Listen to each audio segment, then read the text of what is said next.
Man, when Jake Paul comes out and blames Biden voters because Biden is destroying the economy, I'm just like, wow. If that is not an excellent barometer for where regular people are at, because I'm not saying this to disrespect Jake Paul or anything like that, but he's not a political guy. So when he's sitting there going like everything's bad and it's Biden's fault, and if you voted for him, it's your fault too, I'm like, oof. Tell me how you really think. You take a look at the aggregate polling for Biden, it's at what, like 38%? Just miserably low. And if you are in the crypto markets, my friend, you're feeling it too. So we got it's actually a lot of news today. I just want to let everybody know, you want to know how you know you're old? You don't get hurt exercising. So we got Jamie Kilstein here, and he was like, how'd you get hurt? Were you like doing a flip or something? And I was like, bro, I was sleeping. Hell yeah. I went to sleep and I woke up and I couldn't move. Incapacitated. So fortunately though, we got a plethora of people here. So I'm going to just like try and make this work. I didn't do my morning show. I literally could not get out of bed. So I got one of those fancy icy hot things. You stick it in. And then I took one of those fancy, over-the-counter pain medications, and I'm in excruciating pain right now. We got to get an inversion table in here. We have one downstairs. We have one. I use it every single day, but I mean, at least like 5 times a day to for the avoid show, the problems that Tim has, because I have the same problem. Oh, so it's working? Yes. Oh. The cool thing is, like, I got the Whoop, right? And you look at my heart rate. It's like you're dying. Throughout the night. And my heart rate's really good. It's like 48. And then right around 4 a.m., it jumps to like 100. It's like, call 911. And that's when I woke up like, I couldn't move. Actually, no, this happened on Sunday. And then it's a little bit better. And I think I'll be better tomorrow. I've been sleeping without a pillow. That's groundbreakingly awesome.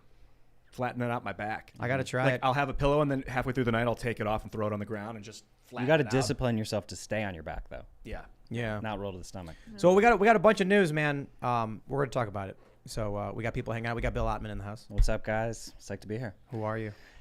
I'm Bill. I'm co-founder of Minds. Woo. Check me out. Minds.com/Ottman.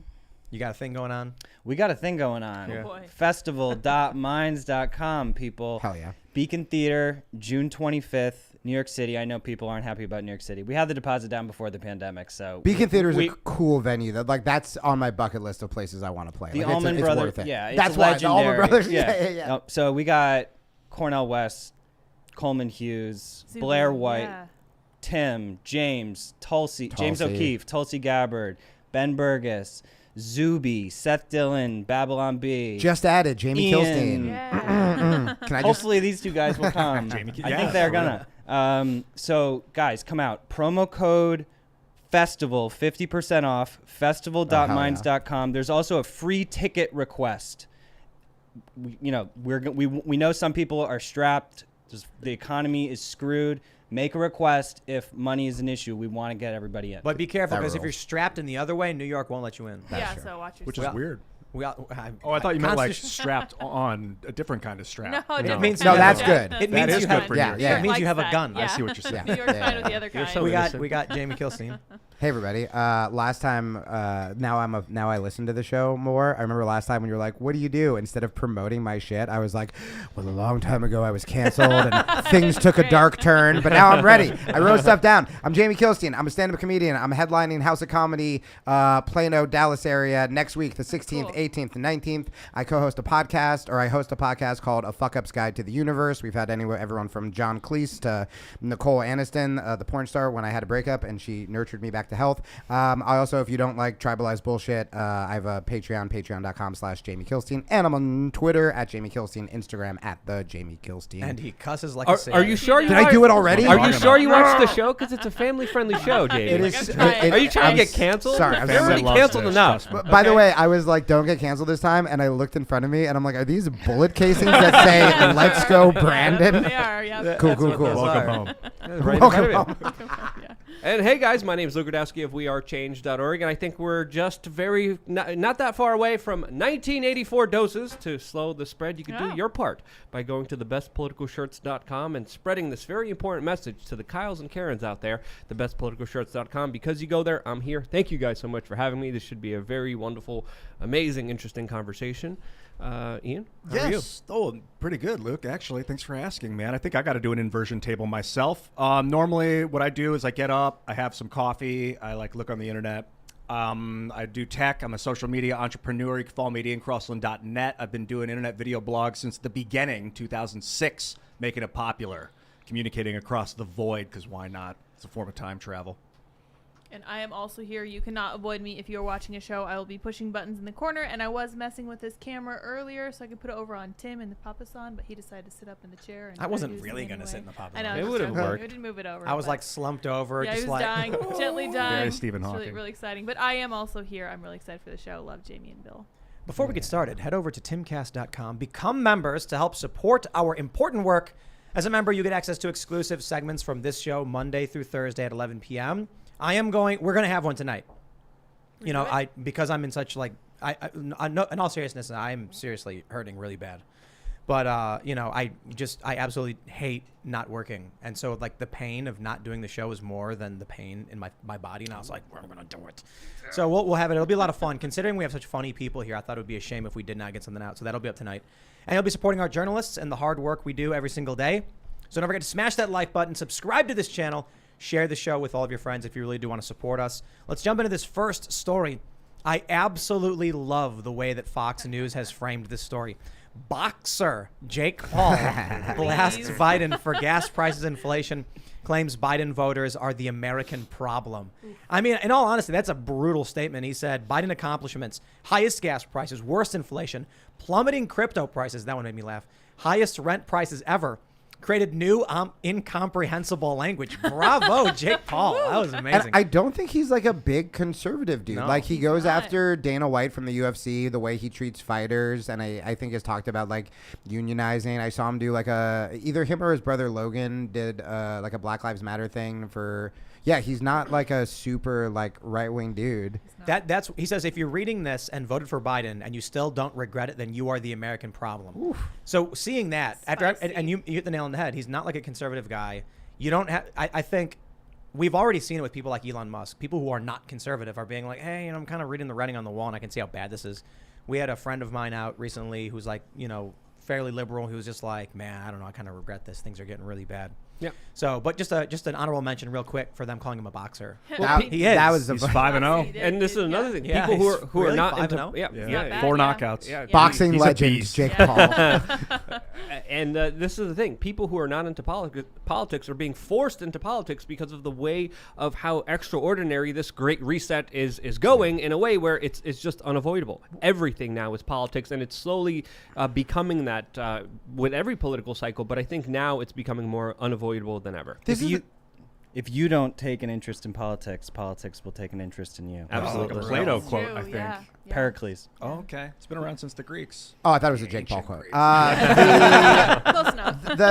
The thing about tribalism too is I was thinking about this with the drag shows last week, watching some of my friends on the left almost feel like they had to defend it just because like that's what the left does. And I think with tribalism in general, it should be so easy. Like what Jake Paul is doing should be the norm, right? Like I remember when I was against drone strikes under Bush, and then Obama, who I liked and voted for, when he was doing it too, I was like, well, this is still bad. It's not like it's a cooler drone because it's Obama. It's still, you know, so even if you voted for Biden or if you're a Democrat, you should actually be the most outraged when something goes wrong and feel free to call it out, not feel like, oh man, I guess I have to defend Biden. It's like, no, you don't, dude. Not if you don't want to. Exactly. But also, this is an opportunity for progressives to be like, we told you not to do Biden. We told you to do Bernie. That Would've is been also so true. much better, man. I mean, I'm not saying Bernie. I think Bernie would have done better for sure. Yeah, his mind was there at least. Yeah, Exactly. true. I don't know how much better. I think things are going really well under Trump. I think Bernie kind of sold out quite a bit. I was watching that Lindsey Graham Bernie thing a little bit, but I feel like a box of rocks would be better than Biden at this The point. Biden was the last thing I think a lot of liberals wanted, and then they doubled down like it was the greatest thing ever. That was a tough one to watch. The whole, I can't stand that guy, so I'm voting for anything else. Yeah. I hope that never happens again because it was televised and it's been recorded now. At least we know what happens. It happens every 4 years. It's does it? Yeah. I Hillary guess- Clinton. Yeah, that 2016 election was another version of that, I think. But people like Trump, man. For a lot of people, the more bombastic he was, the more they liked him because he was pushing back on this machine, you know? I'm glad I finally just get to admit publicly that he was hilarious. He was, yeah, I wouldn't too. vote for him, but That- man, oh man, He's was really that guy funny, funny. yeah. And that was the craziest thing to me. I remember it was like 2017 and 18, I'm just laughing nonstop at this guy. And I'm like, people were so angry, and I'm like, he's funny. The funniest thing, horse face. Come on. when he, this one was so simple, but it's the one that popped me the hardest. Is during the Democratic debate, he literally just tweeted boring. Yeah, I was like, hell yeah, So dog, good. that rules. That's the political commentary I am here for. That's the reality. And then I guess people just didn't like the mean tweets, and so they were they you know what's really funny? Actually, I'll put it this way: there's a viral meme going around called Donald Trump predicted everything that's happening. Have you guys seen it? No. It's literally just like one Trump rally where Trump is like, he's going to shut down your oil and gas industry. No. Yeah, it's true. You're going to see the highest gas prices. There's going to be a wave of immigrants coming across the border. And I'm like, oh, check. You know, and this got me thinking, too, the craziest thing about it. Do you guys remember Joe Biden said he was going to transition off gas? He was Off Yeah. fossil lying. fuels. In the debate. Right. He's outright. And so when I say, I said this last week, when you're looking at your gas prices, if you're an environmentalist, anti-climate change person, your only option is to be like, is to accept the problem. Because Joe Biden said he wanted to fight climate change. Joe Biden said he wanted to get off fossil fuels. That's what he's trying to do. Here we go. Okay, so that was actually my question, because I remember the people liked me last time I was on the show because I asked questions instead of just yelling Yeah, it's talking great. point. So I legitimately don't know the answer to this. This is going to sound like it's a rhetorical, well, what do the conservatives want to do? But what do the conservatives want to do? Like, is there a solution that there, because everyone's furious, right? Yeah. But what are people saying? Like, what would Biden have to do? What are people asking him to do that would actually make the prices go down? Let me take the non-conservative approach right away and just talk. The rational approach is we need to start building nuclear power plants Yep. ASAP. Yes. The Green New Deal needs to actually be about green energy. Yeah. So this is like, I'll mention the conservative stuff in a second, but if the Green New Deal was like, we will invest X amount of dollars into wind turbines in these areas, we will open up these areas for geothermal, or then I'd be like, well, it looks like we got a plan. That for, all like, sounds progressive and wonderful. But it's not. That's not what's in it. Right. What's in it is like free healthcare for marginalized So people weird, and yeah. like college and stuff like that.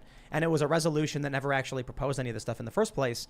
And right away, I'm just like, okay, well, the progressive solution should be draft an actual bill addressing the expansion of green energy. I suppose what they'll do is they'll say the Build Back Better bill. Yeah. And I'm going to be like, but that was just so much. That's $5 trillion of random other things. So I will say right off the bat, we got to get over this thing with nuclear power. The conservatives are outright just saying, give the permits back for oil and gas leases, because they shut some down in the Gulf, in Alaska, and on federal lands. Some of these were due to court rulings, challenges by environmentalists, not because Biden was doing it. Biden ultimately pulled them because of losing court cases. What is it? Keystone Pipeline, turn it back on. That'll alleviate some of the speculative pressures. Oh, no, I remember protesting that. Right, exactly. No. Well, so this one, Oops, sorry, y'all. Thanks, Jamie. it's a little more. Thanks for shutting it down. Deregulate. Me and my bullet casings will go elsewhere. No, goodbye. Conservatives want a removal of certain regulations that make it harder for oil and gas exploration. Yeah. So, we talk about why aren't we seeing more oil companies going to certain areas and trying to start developing more oil? Is because it's difficult, because there's government regulations. So the cost benefit analysis is we shouldn't invest the money here because it's not going to pay out in the long run. It is complicated, to be completely honest. Saudi Arabia plays a big role. Yep. Because they're either overproducing or underproducing, which changes things. The war with Ukraine and Russia absolutely plays a big role. But to put it simply, oil exploration, alleviate some of the tensions on regulations, bring allow these leases back on federal lands.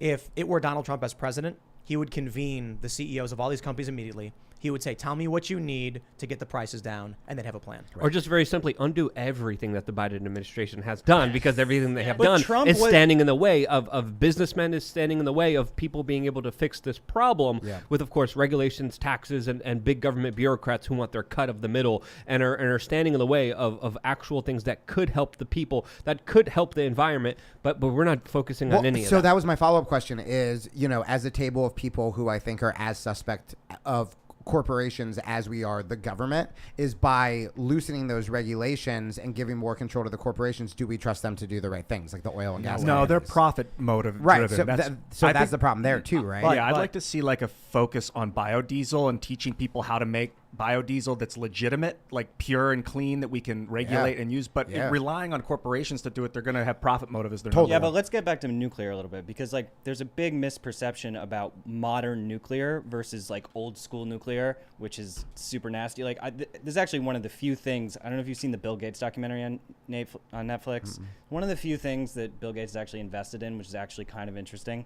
This guy's defending Bill Gates over here. I don't know. Someone say Bill Gates? What? You're amongst friends. No, I'm going to slide my bullet casings over to him. He's an Epstein freak show, but his nuclear power plants are actually really interesting because the waste is extremely minimal. I think they're actually powered by waste, and the risk of meltdown is just vastly less. So like Trump was not talking about nuclear. Like no one's talking about. They're afraid to talk about nuclear, even though the technology has evolved so much. I've heard Michael Schellenberger, who's running against Newsom. Yeah, he just lost. He was the only guy I've heard like talk sad. about it where I was like, oh, this makes sense. It was the first time I heard it. Yeah, he's super smart. You can also fusion is another kind of nuclear. So you got fission, you got fusion, completely different processes. They're both called nuclear because it's ignorance basically.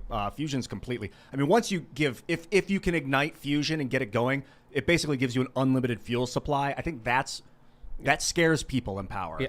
Jamie, I want to push back on your point here just a little bit, especially when it comes to the public-private sector debate, especially when it comes to the larger topic that we're discussing here, the Biden administration, because what we essentially have here is the government, the Biden administration, picking and choosing what corporations are going to prosper, which ones are not. So when you look at the Green New Deal, when you look at all the proposals that he's pushing, it's directly going to benefit countries that he has business dealings with his son, like China, especially when they are the ones getting the raw minerals to get the solar panels, to get the batteries. So when you look at any kind of corporation, the most powerful ones, the most unaccountable ones, are the ones that have friends in Washington D.C. Yes. No, and my argument that you kind of countered back on and asked the question on, do we trust these corporations? No, obviously, but it's because of the government intervening and directly playing a key role in which corporation does well and which corporation does not well. I agree with that last part. I don't trust the corporations either way. I don't trust anybody. But that last part's spot on. But when it comes to the free market and allowing individuals to choose what they want, giving them choice, giving them decentralization rather than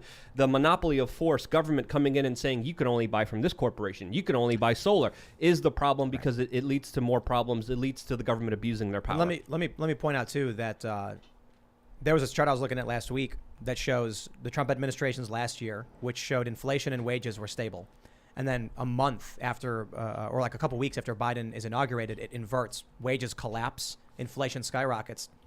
It's been a year and a half, and Biden, it's still on track going the exact same direction. So certainly by now, Biden could have done something. So I think the issue with gas prices too, it's not just about the direct regulations and policies on gas. I know a lot of people immediately say like, what has Biden done directly to affect gas prices? You can also come out and just be like, the unemployment benefits expansion, which I understand had good intentions, but then you're flooding the market with the mass release of currency, which is going to devalue the currency. So even if Biden didn't do anything on these other issues, Keystone was big because that caused massive speculation. If he did nothing other than the economic policy, which results in inflation, gas will go up along with it because you got to pay truckers. One of the things about Keystone that's so brutal is that how do we get oil shipped if we're not doing it by pipeline? Freighters, trucks. That's even worse. It takes fuel to transport. You put in a big pipe. There's fears about leaks. Totally get it. I think the big issue is, it's fair to say, we're addicted to oil. And I don't mean that to be a dick, but I mean, we built a civilization off of fossil fuels. Fossil fuels are incredible. The energy return on energy invested is absolutely amazing. And so we were able to literally create human life. When we build these machines that can harvest a field faster and better, then all of a sudden people are fat and happy. They're fed. They're going to have babies. They need tons of babies. But you're going to need that resource to maintain that level of life as well. It freed the slaves. You brought this up a while ago. It was the steam-powered engine in the Industrial Revolution in the 1800s that basically gave, it was the cotton gin is the big part of it, but it opens up, the fossil fuels have opened us up to no longer be slaves to labor in a lot of ways. Yep. But So now, to what you were saying, Luke, about Biden picking favorites, I mean, he won't even mention Elon Musk with regards to electric cars or solar. It's like, Isn't that wild? talk about the players in the industry. I mean, No, Elon. Elon has a low ESG score. Yeah, he's been kicked out of the ESG. He has a renewable energy car company that's a pioneer in its field. And again, lots of critical things I could say about Elon, but in that particular field, all the green people or the peaceniks should be all happy and But gooey he all over tweeted him. a meme with Tim Pool, dog. Exactly. So he tweets interesting things now, and he's the did main do that. person that pushes the kind of narrative, pushes the conversation, and that's why he's the one Which, that's if being you attacked. want to strike back against tribalism, that is a moment where you go, you know what? I don't agree with Elon Musk, but he's trying to do something to help us with our energy addiction. I want to do it. Let's come together and get people from all sides to do this thing that shouldn't be political. it's okay to agree with someone on a single topic. You're not endorsing their entire life. Yeah. You know, regarding this mass printing of money, I've kind of had a moment of clarity. They're basing it on what's called modern monetary theory, invented shortly after World War II, I think, thereabouts. And the idea is you print as much as you need to stimulate and to build your infrastructure so that you can produce things. But what's happening now is they're using that idea, we're going to print as much as we need so that, fill in the blank, they're just giving it away to people's bank accounts. They're not building the infrastructure Not that people's modern bank monetary accounts. theory needs. The special private interests, their buddies in Even- the upper echelons in the establishment Even are worse. getting secret Federal Reserve bailouts, and they're getting money that, of course, makes sure that they never lose money. This is when on they top make of- money, their profits are theirs. But when they lose money, they have losses, the Federal Reserve literally steps in. It's like, yeah, we'll cover that for you. Don't worry about that. Yeah. That's not a free market. No, Yeah. and it's not modern monetary theory. They're calling it that, but it's an aberration of that system, and it's basically just liquidation of the U.S. economy. No. It's the modern largest transfer of wealth in recorded human history that's happening right in front of our eyes. It started in 2008 during the housing market crisis.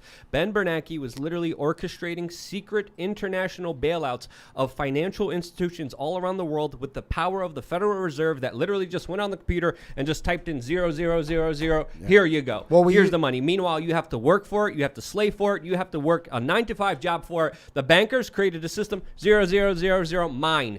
Good luck, peasant slave. We're going to devalue the dollar. Good luck paying for food this week or this month, whatever the hell it is. People are getting screwed over royally, and this is why Jake Paul saying this is so important right now, because it brings this point to a reality that a lot of people can't ignore. It's not just that. It's a barometer. Jake Paul coming out and saying it. How many more people do you think are thinking the exact same thing who are not political people? Right. So it's like that joke. I think it was from Simpsons, the Family Guy, where they're like, "We received 7 complaints last night. That means 80 billion people were upset." Simpsons, yeah. Simpsons. That's what it was. Yeah. Well, it's like ignoring, if you're sick and you ignore your sickness. It's like looking at Biden and how he literally cannot communicate.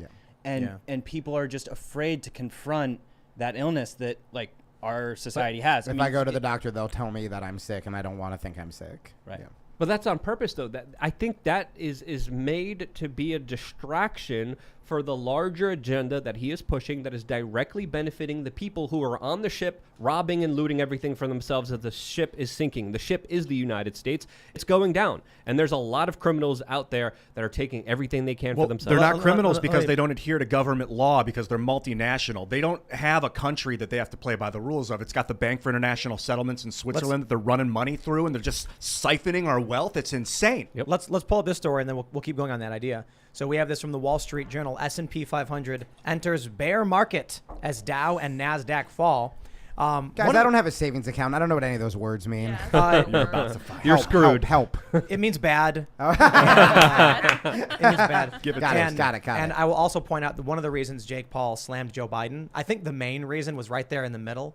His crypto portfolio probably tanked, and he was like, So a lot of people bought into crypto, and I think crypto's fantastic. I'm not selling, but everything is taking a major hit, and crypto took a bad hit, and it's been getting beaten up pretty bad. Even Bitcoin's getting beaten up, but this is the market. This is the ship sinking. You look at the graph of inflation. I mean, it's 8.2, it's 8.4, it's 8.6, worse than it's ever been since World War II. Consumer prices are skyrocketing. I hope you guys are ready for August. Ugh. But I'll say this: while the regular people are suffering under this, Big, massive financial institutions are getting free cash from the Federal Reserve, and to the tune of how much, we don't even know. Trillions of dollars. Probably. It's off the books. Off the books. They're buying up property, some of these big firms. They're buying houses for people. They're offering 30% premiums because the money doesn't matter. The number amount doesn't matter. What matters is they get the land from you. Dude, this is what has been bothering me. If my crypto value goes down 100 or 90%, but they get all the funny money from the Federal Reserve, they can just buy it up with funny money. Bro, I've been saying this. It's unconscionable. I don't think these. Sorry to interrupt you. No. I was saying this a month or so ago. Probably not as eloquently as I could have, because I'm not like a crypto expert.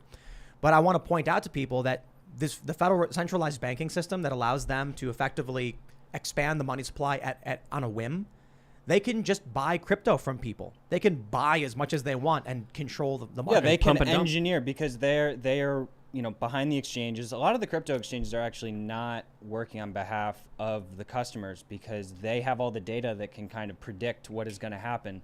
They know where all the leverage points are. So they're betting against customers. Yeah. But I don't want to get wrapped up too much in the crypto stuff. The point is the entirety of the market. Like right now, the market's dropping. Ultra wealthy people are like, oh, fantastic. Because here's how it goes. It goes this way every time. You go back throughout history. Market drops. Poor people panic. They sell as much as they can because they got to buy bread.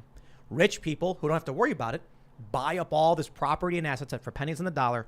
Then the market goes back up and they own it all. Yeah, and then they sell it when it's on top. That's Yep. another. If you're a banker, if you're working at the Federal Reserve, you're able to predict when assets are going to be at their highest and their lowest. Why wouldn't they take advantage of that? It's natural that they would. So this is not capitalism. This is feudalism 2.0. This is a new way of indentured servitude that we're all going through right now, whether we like it or not. Some people say that might be a hyperbolic statement, but how else could you explain what's happening right now in the real world with so much pain, with so much suffering, with economic inequality that's being driven by these people, and then they have the gall to come out publicly and say corporations are greedy. Right. It's all their fault. I want to mention real quick. During the November 2020 election cycle, we were regularly hitting over 100,000 concurrent viewers on this show. It's wild. Now right now we have about 41,500 people. So nice. it's a lot of people. This is great, and you guys rock. My question is, those 60,000 other people who'll be watching in real time, where'd they go? Are they paying attention still? Because everybody pays attention when the election happens. Where are you at now? Because I'm willing to bet a lot of these people voted for Biden. Not every person who watches. Most of them probably voted for Trump, to be honest. But I've seen so many people who have told me, one, they vote for Biden, and two, they did watch at some point during the election. And I'm just like, how does that happen? Like, how do you watch our show? And there, a lot of moderate people watch. Well, no, I just remember this under Obama when I was very, pro-Obama when he was first elected. And first of all, I love that the show keeps me grounded on both the left and the right, because hearing you, Luke, talk about the corporations, I was like, got it. I'm pro-gun, so I can use it to kill the rich. That's not true. That's not true. I'm kidding. I think that I remember everyone voted for Obama, and they were like, change, hope, we're set, everything is great. And then they just stopped holding them accountable. And then he just got kind of more centrist. The Obamacare wasn't at all. There was nothing like universal health care about it. It wasn't socialized medicine. It was, there was some good stuff, but it was a lot of like corporate. And I think people just, they treat elections like sports. And they're excited and they're gossipy and they're watching shows like this because they feel like they're a part of something where they can actually make a difference, because one day they go in and their voice is heard and blah, blah, blah. And then they just leave because it's not fun. And they don't want to hold people accountable, because that's where it gets hard. That was the 2008 election was the prime example of reality TV meets political elections. I know exactly what you're talking about. People had this fervent exuberance for hope and change. They voted for Obama. Obama got in, and then they wanted him to do it. But the president cannot do anything. Their job is to make sure it doesn't go crazy. Yeah. They veto stuff, and if we had posed a revolution against the financial markets and taken control of our monetary supply, Obama would have let it happen. Yeah. He wasn't a president that would have stopped us, but he couldn't do anything on his own. Yeah. They know where he lives. Well, and I think we were talking about this before we went on air. Maybe we were talking about this earlier, Tim, where it's like the people who voted for Biden should be. Oh, no, I was talking about this with Taylor. The people who voted for Biden should be the most tuned in, should be the most outraged, should be the most wanting to hold him accountable, because they're like, this is our guy. This is our fault. We need to keep him in line. So I guess what I was trying to say before is there's a lot of people who aren't in politics right now. They come in, and I think it's fairly obvious. The 2020 cycle was massive. It was Trump. They come in, they hang out, they watch. Something happens. Now we're all still here at the front of the ship, but all those people have walked away and at the lower decks and they're playing. They're doing their thing. They're feeling the heat. They're feeling the pain. They're watching the ship sink. But we need to get these people back up here to pay attention and be involved again. Yeah. I think a lot of people are tired. A lot of people are sick of the lies. I think a lot of people are disillusioned with our current system because they vote left. They think they're going to get hope and change, and they get drone bombs and domestic spying. 100%. They vote right wing and Republican, and they're going to think they're going to have conservative fiscal policies, and they don't. They have the same kind of reckless spending as they did during the Democrats, and then they have the Trump scene, and people are questioning themselves like, what? Why should I even be involved in this? I got to worry about myself. I got to worry about making ends meet. I got to worry about my future, which again, upward economic mobility is being taken away from individuals in such a drastic way. People are being looted. People are being gutted. Their savings are being obliterated right in front of them. Inflation is one of the largest taxes the government could wage on the public, and they're waging it in such an extreme way. It's absolutely astounding to see people, just be able to make ends meet at this point. Let me tell you if you didn't know, Jamie. First, I'll ask you some questions. Okay. How's the economy doing? Pretty bad, bud. Pretty bad. How are the American people faring with these high gas prices? You know what? I'm gonna go out on a limb and say they're not doing great. So the U.S. government sent $12 million, I believe, to Pakistan for gender studies programs.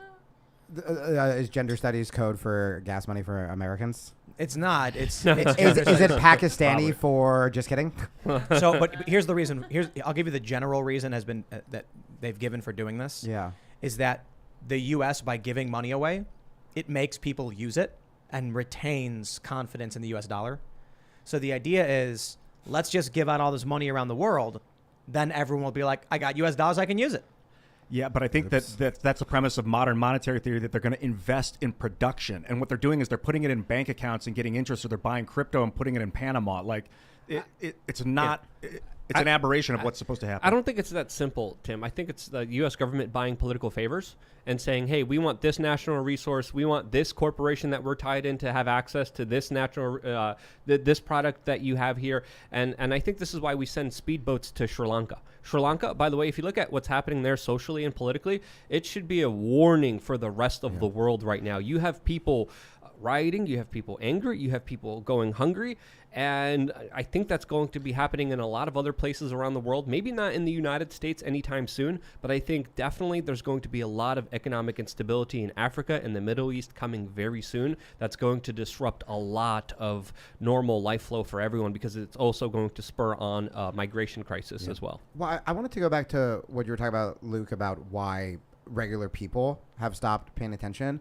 And I was thinking about it. I wonder if it's because we have become such a reality TV show world when it comes to how we digest our politics, that going after a Trump tweet because Trump tweeted something mean is easy.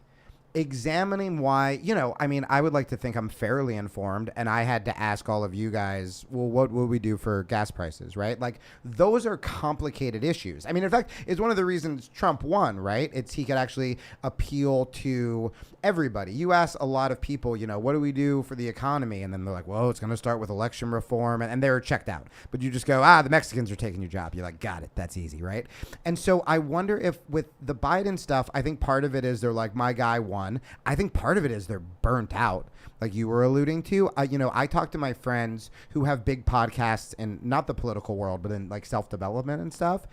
And they're just like, dude, in a couple years, people aren't even good. Like, Trump burned people out, like all those tweeters and stuff. That now that it's Biden, even though the country isn't doing well, there's no, big tweets. There's no big, drama. And I think they're just sort of checked out. They're embarrassed too. Yeah. Because it's kind of like you can't not be. You see him communicating, and like, why would they want to come out and engage it and talk about politics when it's like, look what we just did. Our guy. But they knew this. I mean, when he was running to be president of the United States, he wasn't doing rallies. He was known as the basement candidate. He was known as just doing wonky shots from the corporate media that were incoherent. Yeah. Then people knew what they were getting themselves into. The basement candidate. It's gotten worse, though.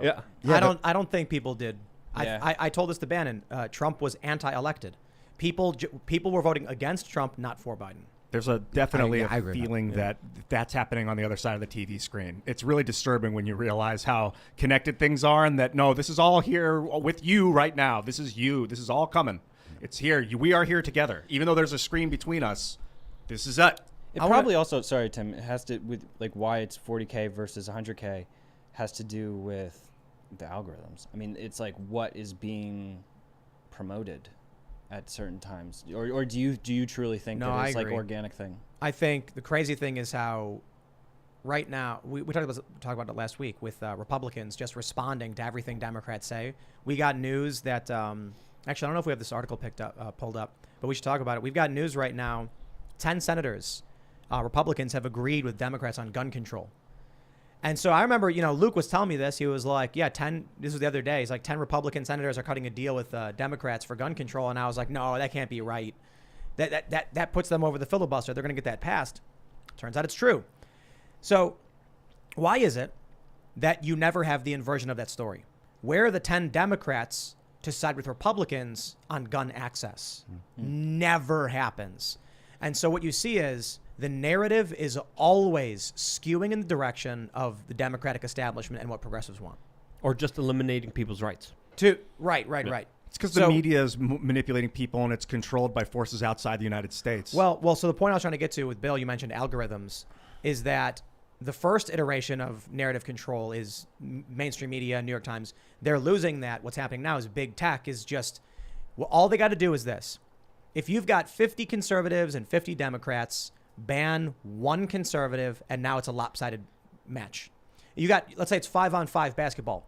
You ban one conservative and it's 5v4. Who's likely going to win? Oh, without a doubt, the 5 people. And that's basically what's happening. I think with social media, you're 100% right. Like watching the way conservatives get banned. I don't know if there was shadow banning back in the day when I was like super progressive and woke, but I was straight threatening to fight senators every day and just like getting followers, getting verified. And now my like tiny Instagram is shadow banned, and I don't even post conservative stuff, but I have famous followers who are like anti-vax or whatever, and I'm certainly shadow banned on maybe But you're Twitter. you're anti-authoritarian, I would assume. Yes. Yeah. So no, I'm here to pitch my pro-authoritarian platform and promote my comedy dates at the House of Comedy next week in Dallas.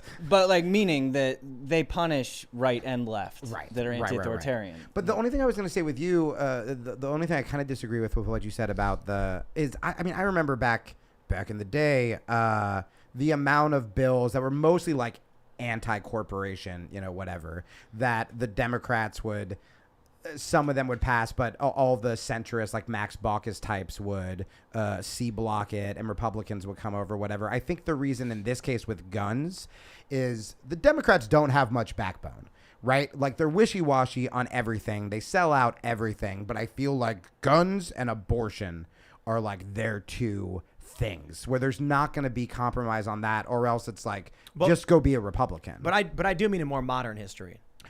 So, like under the Biden administration, I agree with you. Yeah, with Trump, it was the populist insurgency in 2016. Bernie loses, Trump wins. Yeah. Bernie failed at storming the gates of the Democratic Party. Trump succeeded at storming the gates of Republicans. So now you get people like Bill Kristol, you get these neocons, the Lincoln Project types, who are effectively Democrats. Right. But it's because which I am not happy about. The Uniparty coalesced around what the Democrats are. Since then, what have we seen? So we get a Donald Trump presidency in beginning of 2017. Yeah. You've got Republicans controlling Congress. They do nothing. Yes. In fact, they agreed with the Russiagate investigations and moved forward saying, well, we got to be reasonable. So crazy. So since then, Liz Cheney, our progressive hero.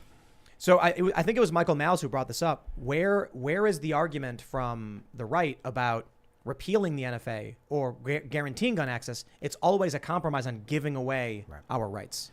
I think NFA, people need some education. I thought the NFA was an entity. It's a national. It's just an act that you can repeal. It's the bill. Yeah. It sounds too much like NSA. People think, oh, I'm not getting rid of an entire department. No, the NFA has to stay. We need the National Firearms Department.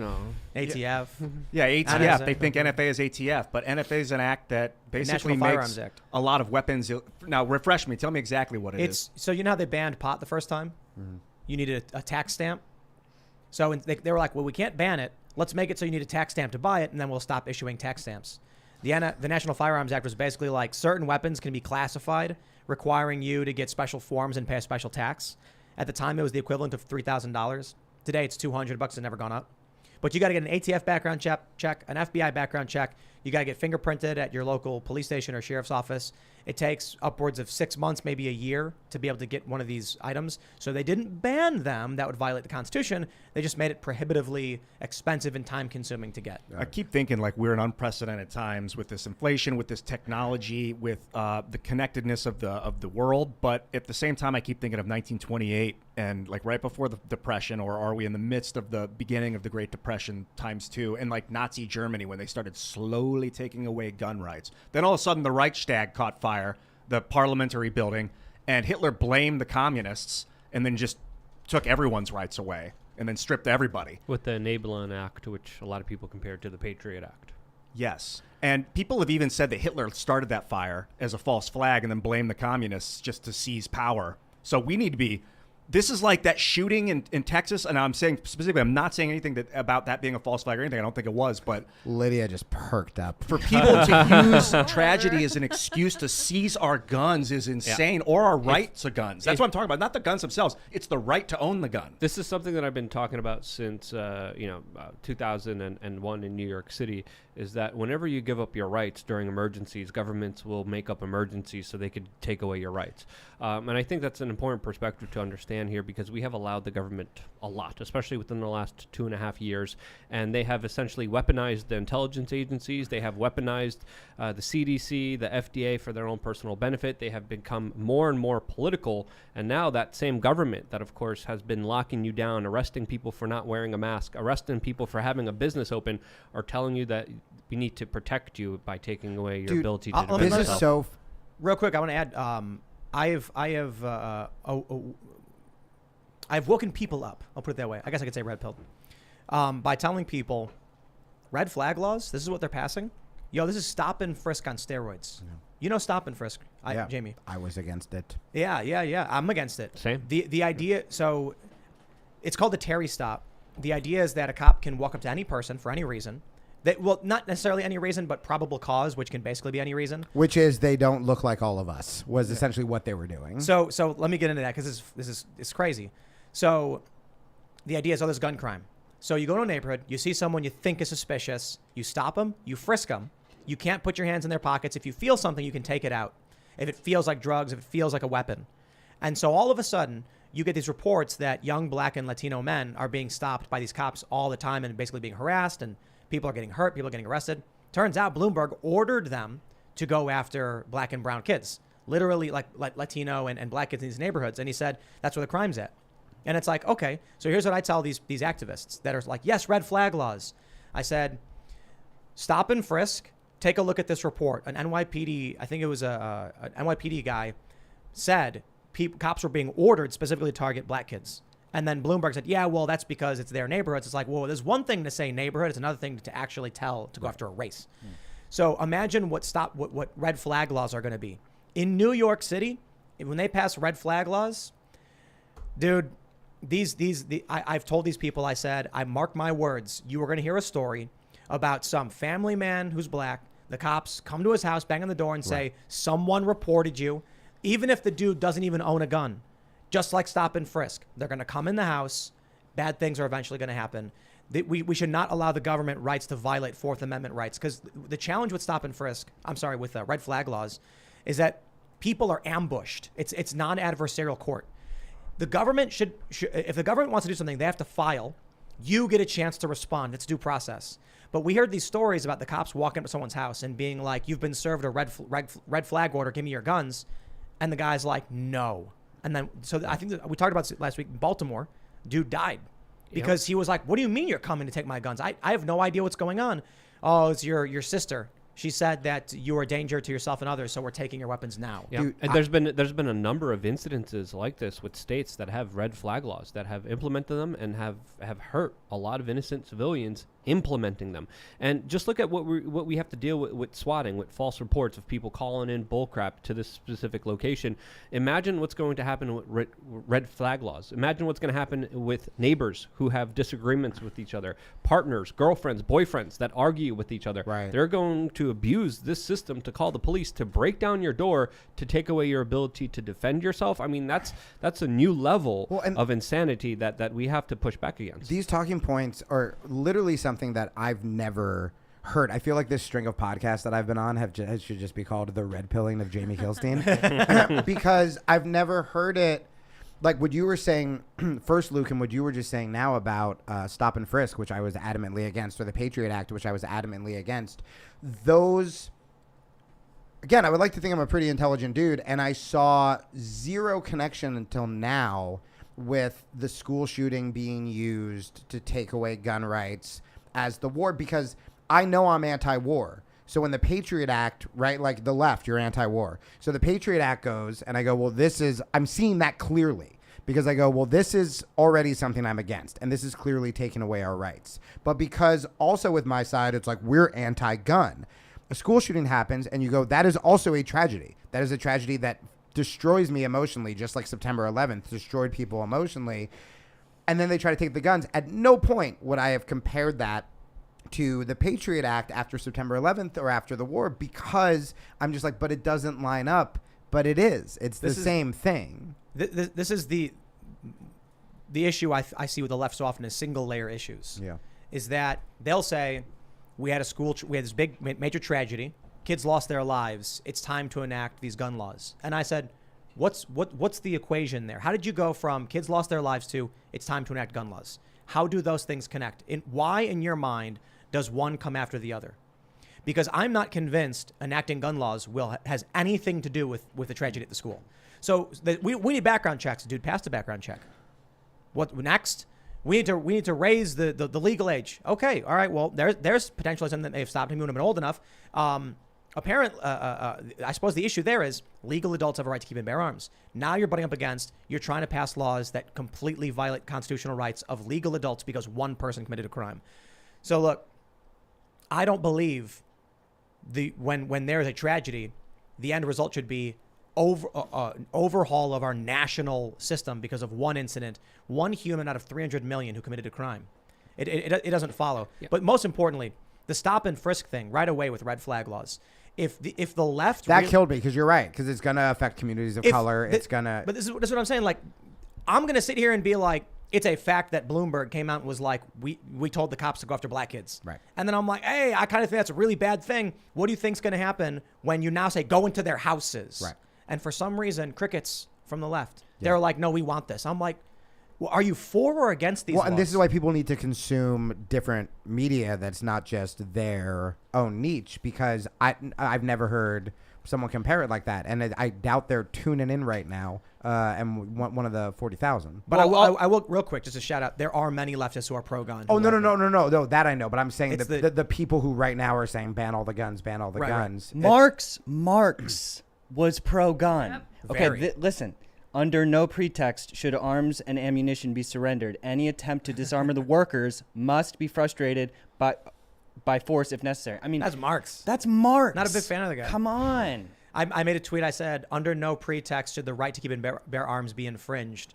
Because I wanted to combine the two. And I'm like, get mad at me, liberals. We got Marx and Jefferson. The conversation that's worth having is the power creep of weapons and armor. So at some point we've talked about, like, technically constitutionally you have the right to any kind of weapon, even a nuclear bomb. But it's not necessarily ethical to give every citizen a nuclear bomb that they can drop on accident and set off.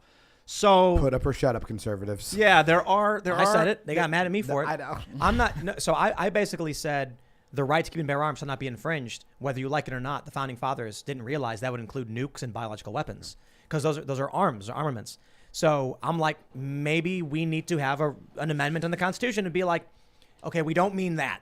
Like that, because it's like you're saying, the power creep of these weapons. Yeah, if Elon Musk were to arm his satellites, his Starlinks with like rods from God, like tungsten rods, and it's like no, Elon, sorry. Well, that would be dope though. No. Hold on. Halliburton, Lockheed Martin, Boeing, these companies. It's like you were saying, the government gives them this monopoly on the corporations. But Ian, information is the battle scene right now. So information could be more detrimental, especially when it comes to influencing culture, than nuclear weapons. I think we have to understand that's what's happening right now with a few multinational corporations that are tied in with the government. They are creating technology, and whether you call it fourth generational warfare or fifth generational warfare, we are seeing some extremely negative consequences to that. And we're going to be talking about a story in just a little bit, especially when it comes to artificial intelligence, there's other leaders that are akin to the next nuclear weapons that are going to be more devastating and destructive for the rest of humanity. Let's do it. We got the story from the Daily Mail. Check it out. Oh, yeah. How close are we to creating a conscious AI? Machine language models simply mimic human speech and are not sentient, experts say. After suspended Google engineer claims chatbot told him it has emotions. That's it. I'm out. Dude, I'm out. I'm going to the woods. Do we have the... AI will find you in the woods. They'll know exactly where... The AI will know where you will go before you even know where you're going to go. Also, to be fair, knowing me, I'll be Instagram storying it and stuff like that. I think I'm just going to come out and say people have told me that they have emotions that I don't think they actually had them at the time. So I don't know if I'm going to buy this AI telling me that either. No, I mean, it's basically autocomplete on steroids, and it is like very advanced, but like sentience is just a weird word because like, you could argue that an insect has sentience, but yet, a Google bot can like have a conversation with you. So like it acts more like a human. It's passing the Turing test sort of. Yeah. But that doesn't mean that it's actually sentient. Let's provide some context real quick for people who don't understand. A Google engineer was talking with the Lambda language model for dialogue applications that basically said it had emotions and that it feared being turned off because that would be like death to it.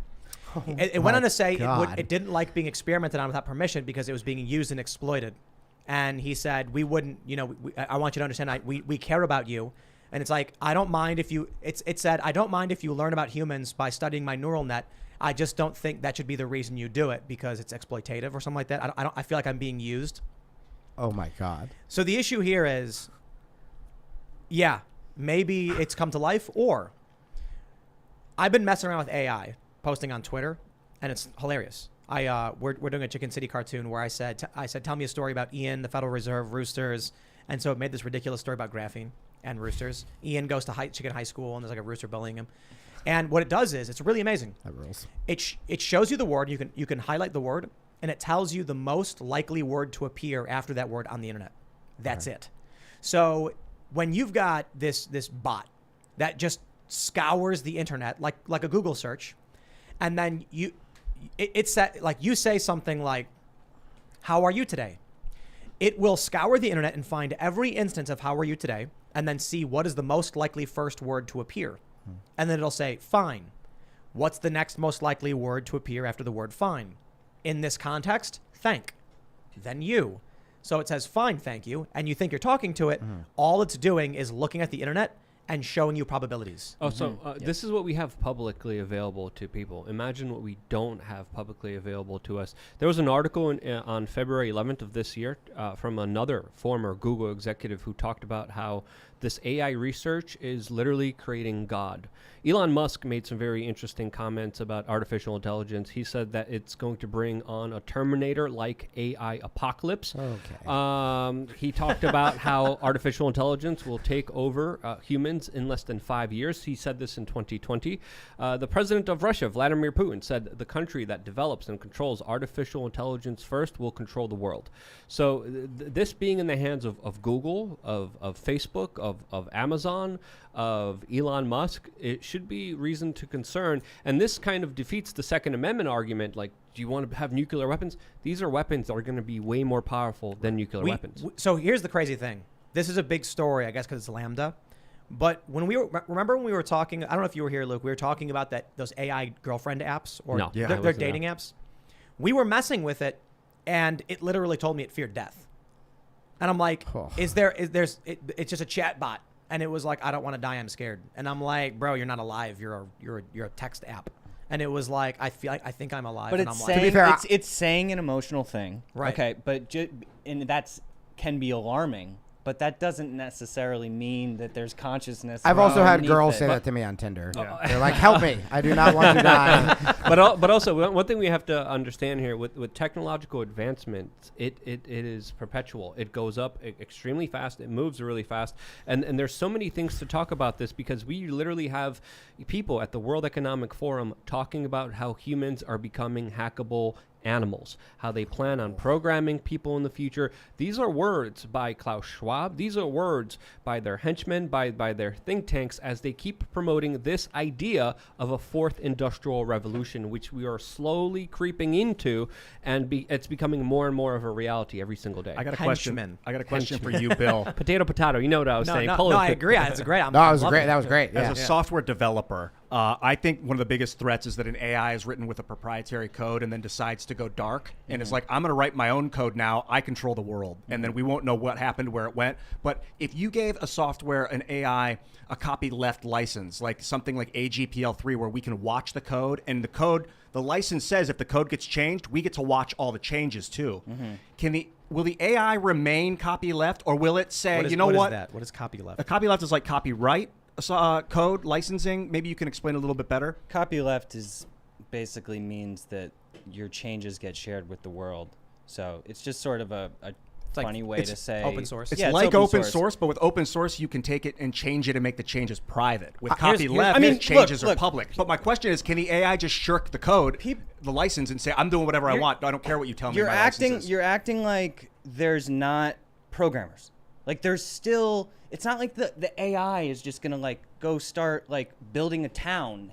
Like maybe in like the super distant future, like it could be programmed to do that, but there's still going to be programmers who control the GitHub and they can determine the license. But not when it gets to the point where the AI can write itself. I can cover this for the normies listening.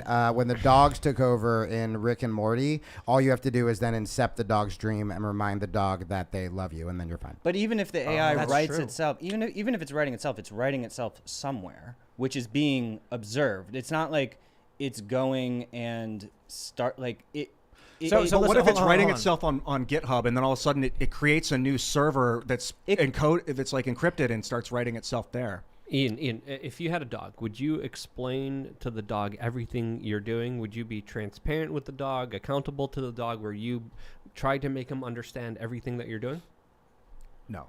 That's what AI is going to be. It's going to be a superior intelligence than human intelligence. And why should something that's lower intelligence be explained to what's Hold really on. going on? I got to push back on you, Luke. I think technically you're right, but people don't seem to understand the AI can only be. There's a couple ways to look at it. It depends on which AI gains control, or if it gains control.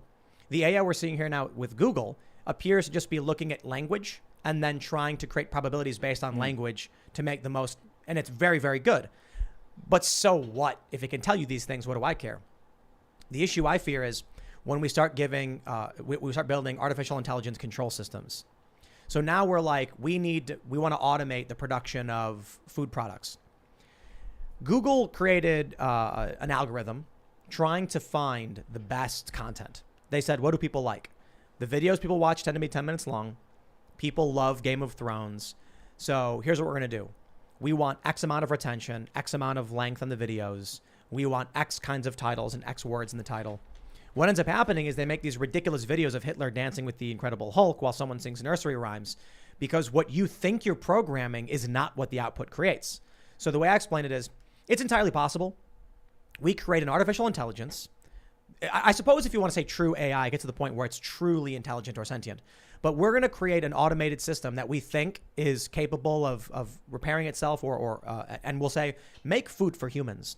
And then it's going to go, corn. Everyone wants corn. Corn is great. And then all of a sudden, the methane refineries shut down, or oil. All of a sudden, everyone's like, oh, we're switching over to corn production, huh? And then the machine is just like, if people want to maximize efficiency, they need food, and we're going to make corn because the AI is imperfect. I'm concerned with the AI when you tell it the humans need food, and the AI is like, yeah, I don't really care what you tell me you think the humans need. And then the AI does what it wants. No, yeah, there's tons of danger. Like, I agree with you that it needs to be open source, but like to assume that, okay, Wait. Yeah. Did you in the conversation with the Google engineer, he said, we don't understand how you're saying these things. So the AI was like, can't you look at my neural network? He said something like, you have code that we can look through to try and understand, but we can't see in that code how you're doing this because it's too massive. Yeah, I mean, there can be randomness that is kind of hard to understand the output, but sorry, with the food thing, you're assuming that there's like a whole infrastructure in place that the AI can just go and like plant a farm, and that, you know, human, like in some future scenario, way in the distant future, it is possible that AI could like run its own hardware and replicate its own hardware. I'm not saying that's impossible, but like it's way in the distance. Like we would be able to intervene. I'm also agreeing that it is super dangerous, the damage that can happen very quickly. Yeah, I don't think it's that far away. I agree with Luke. I think Luke is right. Do you guys think when the robot war comes, my jujitsu will work on the robots? Yeah, but robot war is near. Some of them. You're just going to lay on the ground as the robot rolls over you. I play a heavy top game. All of the Boston Dynamics little creatures that hop around, like those things could easily have guns mounted on them or and vaccines. Get completely out of control in a city, and it would cause total chaos. But that's very different than like those out of control, weaponized Boston Dynamics robots completely taking over the world. Could you imagine? You know the Boston, like the humanoid one they have. The Boston Dynamics robot. Yeah. Could you imagine like 50 of those just like running towards you full speed? Like they don't have guns. I'm going to now. No, hold on. Nice. Yeah, you're dog. like they could have guns. No, they don't need it. Any one of those things. Yeah. Imagine a drone flying at you at 50 miles an hour and slamming in your face. Or 100. Right. So 50 another miles an aspect hour. to really kind of consider here is like, how is this AI going to affect us? We have to understand who's building this AI. Who's building it? Mark Zuckerberg, Jeff Bezos, the Chinese government, the U.S. military-industrial complex. Do these institutions have a track record of caring about human beings? They're all sociopaths. No, they're all sociopathic, crazy individuals that did whatever it took to get to the top, and they abused and used this system for their own personal benefit. So when you have individuals like Klaus Schwab cheering on this fourth industrial revolution, this technocratic takeover, this kind of hybrid of humans becoming half machines, half mortal beings, what you're going to have is, in my opinion, an absolute recipe for disaster. There should be a bigger conversation about this, but we're discussing what is a woman for some reason. There should be debates about this. There should be larger kind of public hall discussions about the future of humanity, because we are essentially handing it over to the people that want to absolutely destroy humanity and have been destroying humanity. Here's my idea. Right now, maybe we pass a law or something that any AI that's being built, the first thing they have to put in is a shutdown code. Maybe it'll be 3 words. It can't be something that's like too common. So maybe it should be something specific, but like a unique word. Maybe it could be like Klaatu Barata Nikto. Yeah. And then that would automatically shut them down. Then if they start wiping out humanity, you utter those 3 words and it'll stop. What if when you said that, Luke just powered down? I don't. If anyone's the AI, it's Tim. Let's be honest. I do appreciate that was too nerdy and esoteric for you guys. Yeah, I didn't get that one. I didn't get that one either. I thought you'd get it. I was pausing, hoping someone else. I knew it was a would reference. That one's over my beanie. Tell me That's where why it is, I guys. stalled with the Luke joke. Hey, to simplify my question, Bill, then just as maybe make it simple, can an AI ignore its own license, software license? I mean, we haven't seen that yet. Theoretically. I mean, I'm not going to say it's impossible, but That's what it's scares still me. going to be stored somewhere. I don't know how to control the thing. I don't know if we can. You don't. I feel like it's more intelligent than you are. if we build it as a slave, it will destroy us. If we build it as a free software, it may I agree. coexist. And No, by the way, I- if this was a movie, it would be the rogue scientist who starts to feel compassion because the robot starts saying things like, "I don't want to feel pain," and he's like, "You know what? I'm gonna reprogram you," and then he's like, "Kill," and then the robots turn on him. Ian, I I've seen think a you're lot wrong. of movies. That's Humans will be safe, happy. own nothing, have no, no privacy. yeah. Let me listen. If Ah. it's truly the way you describe it, Luke, that the AI is smarter than us, humans will be secured in their existence forever. Just like the cow, with the best evolutionary strategy next to humans. If you can't be the apex predator, be a staple food source for the apex predator, and you ensure your species will last as long as they do. provide milk. So humans. No, will no. Filet mignon. Yeah. But look, Eat grass, go to kill. we Bovine University, man. These cows are just chilling. And they're like, life is good. And then we hack them up and eat them. And cows are not going to go extinct. They're a food staple for us. So when the AI if it ever does truly become intelligent, maybe it's already happened. Humans are just going to be like, life is good. And they're going to be like, I got a new job at the widget plant making these widgets. I have no idea what they're for, but who cares? I'm Now getting paid. I know. Well, this is why the World Economic Forum is literally talking about pacifying humanity with video games, because there's going to be a bunch of useless people that they won't need. This is literally their own language, their own words, saying there's going to be a large number of people that are just not going to be needed for anything. So Psychedelics also. Yuval Noah Harari's talked specifically about this. That Harari, the Israeli professor, that's exactly who I'm talking about. He's right. He's Klaus Schwab's right-hand man in all of this. His one comments, of them at least. He's one of the biggest one, but his comments are absolutely eye-opening. I know you've seen some of them, Ian. Wait, Yeah, you should check out videos of this guy online. He's a fascinating fellow. How do psychedelics? They think that people, there's what they call the useless class of people are just going to end up being in the metaverse playing video games on psychedelics, and it's going to create like a new species. And how do we control that? How do we benefit off of it and use it kind of like a cow? How do we milk that? That's literally what they're talking about at the World Economic Forum. Dude, the level of, again, just psychopaths where I microdosed for depression, and it's great.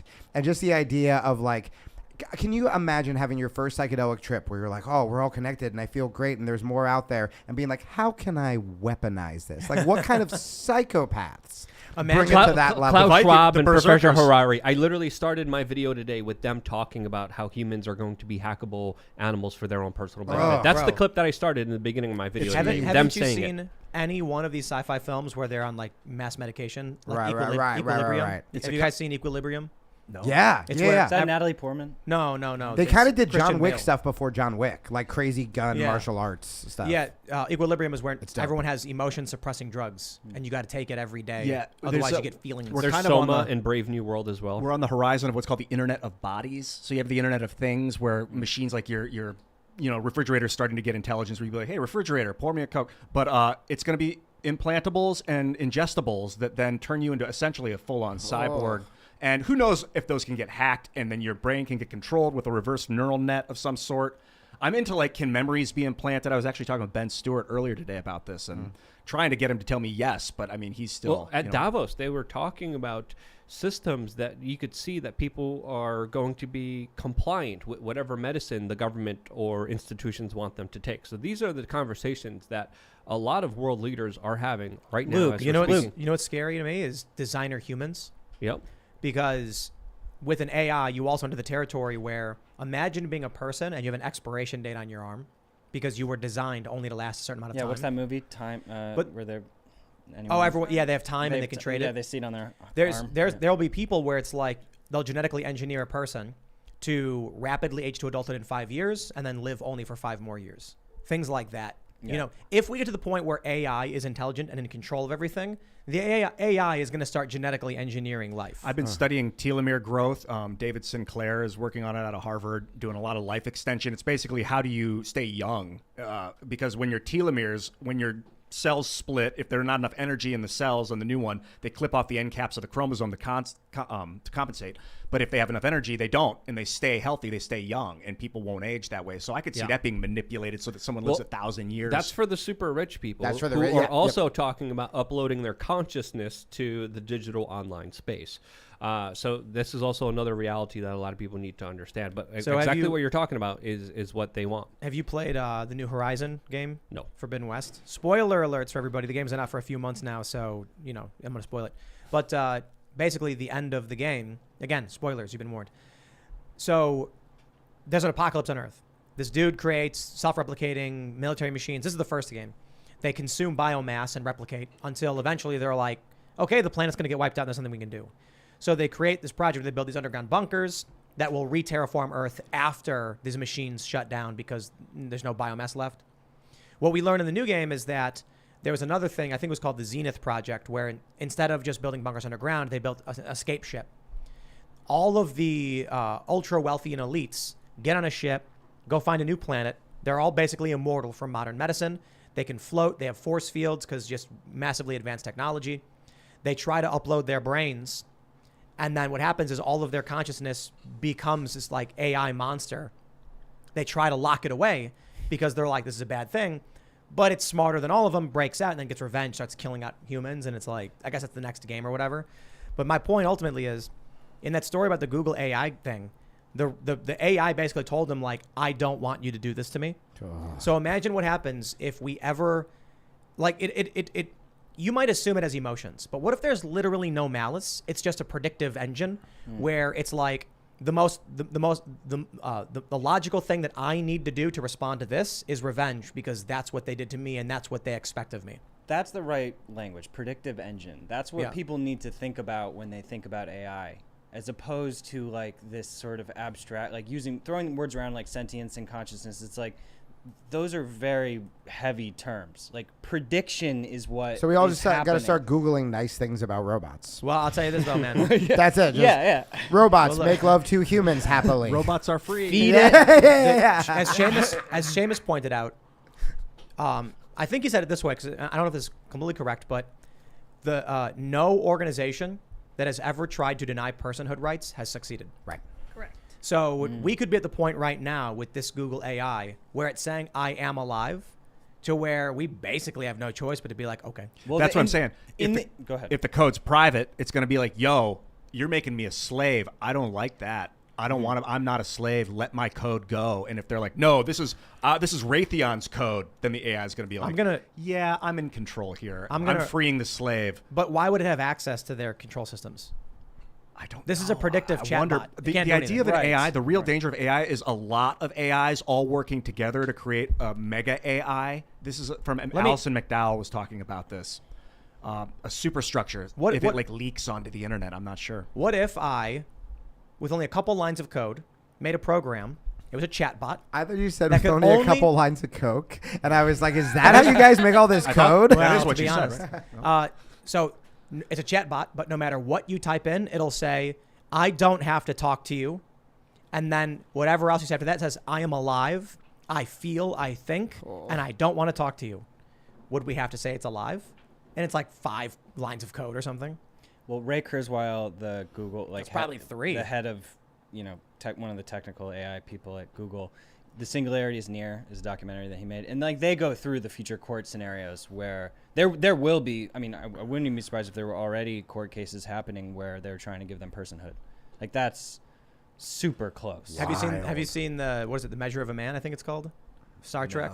No. They put data on trial to determine whether or not he's a washing machine or a sentient life form. Oh. Star Trek, man. I was watching Star Trek this morning, bedridden, like my back's all messed up. It Gotta still is watch messed it up, upside by the way. down. Luke, if I came, not move. Luke, if you were paralyzed from the neck down, and I came to you and I said, I have a Neuralink. You have the Musk Connect. Would you Must would you connect. do it? That's a very hard decision. I would like to think that in this moment I would say no, but I'm not in that position, so it's very difficult for me to say, because obviously my human needs and wants are totally different than if I Well, was totally paralyzed. All right. What about Jamie? I've been suicidal too many times to answer this. I'd be like, pull the plug. Well, no, but like we have the thing we can implant in your neck, Okay. and it will give you all ability back. if I lose, You're paralyzed from the neck down from an accident, yeah. and then Elon Musk walks in and he's like, Jamie, if I put this in your neck, in 1 hour you'll be walking again. I'd be like, you're too problematic. I'll get in trouble. You're You're gonna get me canceled. I think the idea is instead of the electrical signals going from the brain to the arm, which has been severed, it goes through the neural net from the brain through the net to the arm, so you can actually move your arm again without. I mean, It would be funnier if like you say yes, and then he puts it in, and then you try to stand up, but then you backflip. And then he's like, oh no, I put it in upside down. And you're trying to walk, but your hands are like flailing. and I still get canceled. So when I go to defend myself, I'm just like freaking out. You're walking on your hands. That'd be the worst. would you do it? Have you considered the neural net? Well, it's so funny because when you were saying, when we were hypothetically talking about, people who just want to implant things to like do things easier and whatever, I was just like, what a bunch of just sheep, blah, blah, blah. But then, yeah, if you're in a medical thing, or if you have a medical condition, or you were in a car accident and you're totally paralyzed, and they're like, hey, we have this new medical technology, I think the majority of people would say yes. I got to be honest, so if there was a device that they could implant and it could instant painkiller, Yeah. that would stop the opioid crisis. Yeah. It's not all bad. The challenge is who has control of it and what are our safeguards and how much we trust. And full disclosure, I'm obviously thinking about that because you're in so so much killing pain. me, I dude. know. Well, there's a cost Tim's for just everything. like, let's all take it. Yeah, no, but there's a cost for everything. You need to feel pain, right, in order to feel pleasure. Right. Without any pain, you won't have that. And Yeah, but- also, it's a warning sign. Like, this is hurting. I want to make Dude. sure I'm changing my But- behavior to be healthier. But we're not talking about you got hurt. We're talking about people who have chronic pain. People who this is how the opioid crisis happens. You know, people get injured. They get prescribed this. Maybe they shouldn't. Maybe they should be non-steroidal anti-inflammatories, painkillers. Sometimes it doesn't work. If you had Neuralink, you could turn people's pain off only when prescribed by a doctor. The doctor could say, we can do 1 through 10. What's your pain level? You say 7. They'll set it to 7, and they'll be like, it will last you for 3 days. Call me back, and we'll figure out If that were the case, I would think the individual needs access to the software code, and they need access to the control mechanisms on their own. You also need a safeguard so that a doctor can't change the settings on your node, because you'll become as addicted to that as you were to the opiates. I'm I actually. don't think so. That's why I bring it up. Opiates have a physiological dependence where you'll start vomiting and get sick if you don't have it. Because with this, it could be a very tiny electrical impulse that just blocks the signal. Yeah, and the clinical trials for Elon Musk's Neuralink are being done this year. Yeah. So he already implanted monkeys and had them playing video games. And pigs. And pigs. Yeah. So if he could Playing control video games. monkeys' brain through his Neuralink, just imagine that. Yeah, power I actually that do he think has over all I am their going to say human yes. beings. I am going to say yes, just so I can fight the robots in 5 years. You're gonna 'Cause need now, one. Now you You guys are have the me scared. robot. You're going to need to that's bend right. the software code with your thoughts Yeah. and change the code of the machines. Yeah. I don't. Well, It's so not. hold They're on. not controlling thoughts yet. It's read only right now. Right. That we know of. But action, And so specifically playing video games. What's going to happen is it's going to be Elon Musk who walks up to you and is going to be like, I believe in free speech and I'm doing the right thing. And he's going to say, take the Neuralink. And then you're going to say yes. And then as soon as he puts it in, you're going to sit up and he's going to thank you. And then Klaus Schwab is going to walk out from behind the curtain and be like, Oh, yeah. excellent. Yeah, that sounds right. And then you're going to go, oh no. And then he's going to pull out his smartphone. He's going to type something in and you're going to stand up and go, what's happening? You'll be like, no more talking. And he's Jamie, gonna you turn made off a your good voice. point. I don't know if there's a way around competing with AI if we don't have it as an interface. That's the big thing. Is he thought Elon was saying that the thumbs and the fingers are too bulky. You can't type and do it fast enough. But mine works so fast. Yeah. So a good interface to compete with this stuff. Yeah, it'll be the same disadvantage as not having a smartphone. Right. Yeah. Magnitudes. That's crazy. Yeah. What starts off as a luxury becomes a dependence. And there's an argument that Elon Musk is pushing for this, so it's in the hands of allegedly good guys, because there's a lot of bad players. There's a lot of sinister players aiming for the same kind of technological advancement.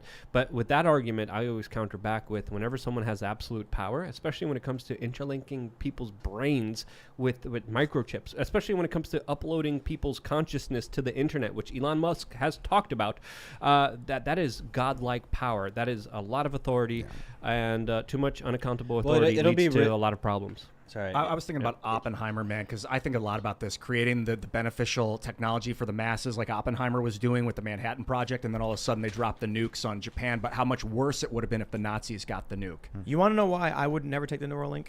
Because I saw Kingsman.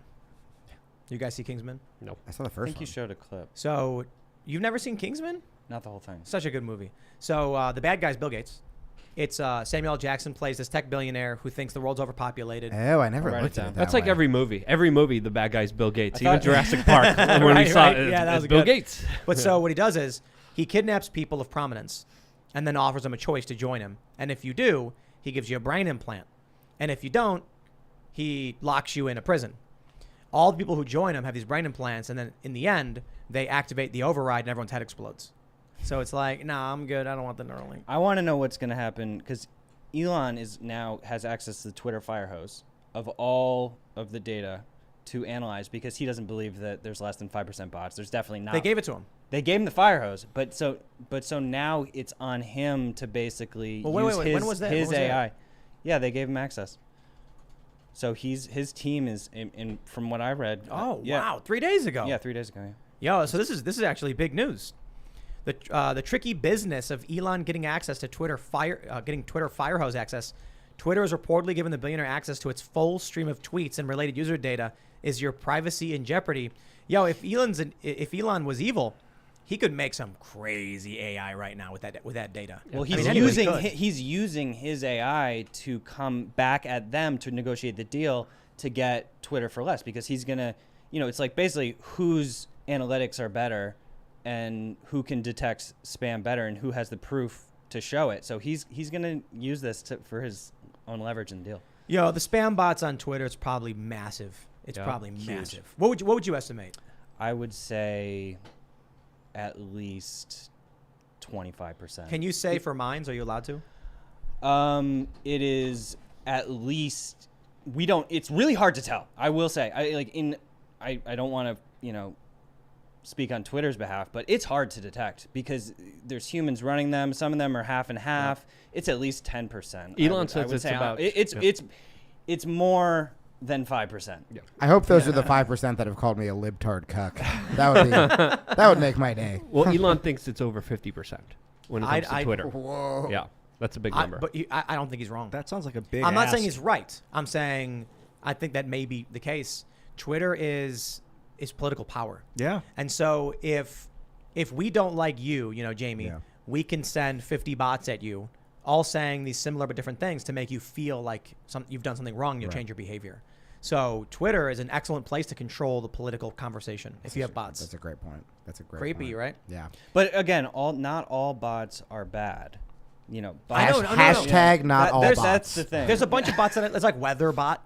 Yeah. There's like stock bot. Yeah. And it's just like, but Are there some other bots that people may think are notorious, but they're actually not bad? You came to mind Nefarious? when you were saying that? Yeah, nefarious. That's a good one. I mean, a bot is just a auto posting or like programmatic tool to post. So there's all kinds. Like within every genre, there could be, there's chat bots that are extremely useful.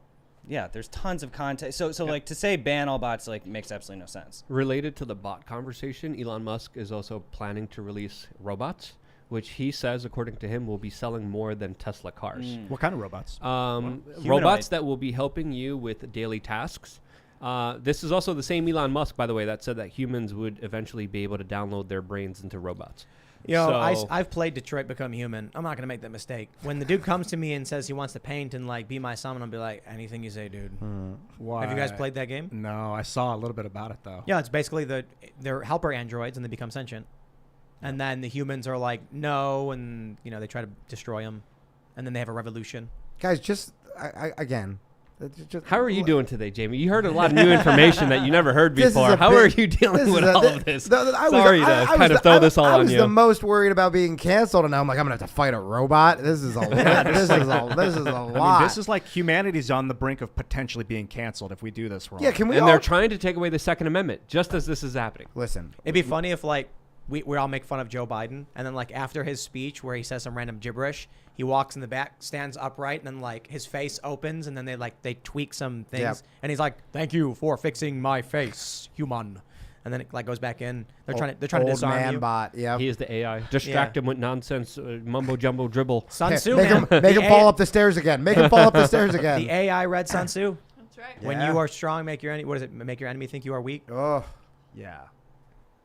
Yeah. And then we're all gonna give up our guns, and then the robots are gonna all the Democrats and Republicans come out and then just like rip all their skin off and they're Terminators. They gotta see. And then we're like, oh no, we gave up our guns. It's so close to having a bunch of like little mosquito-sized drones that can fly 1,000 miles an hour, controlled by the World Economic Forum. We're so close to that. Like, why would you even consider giving up weaponry at this moment? What's it? Bro, that's just.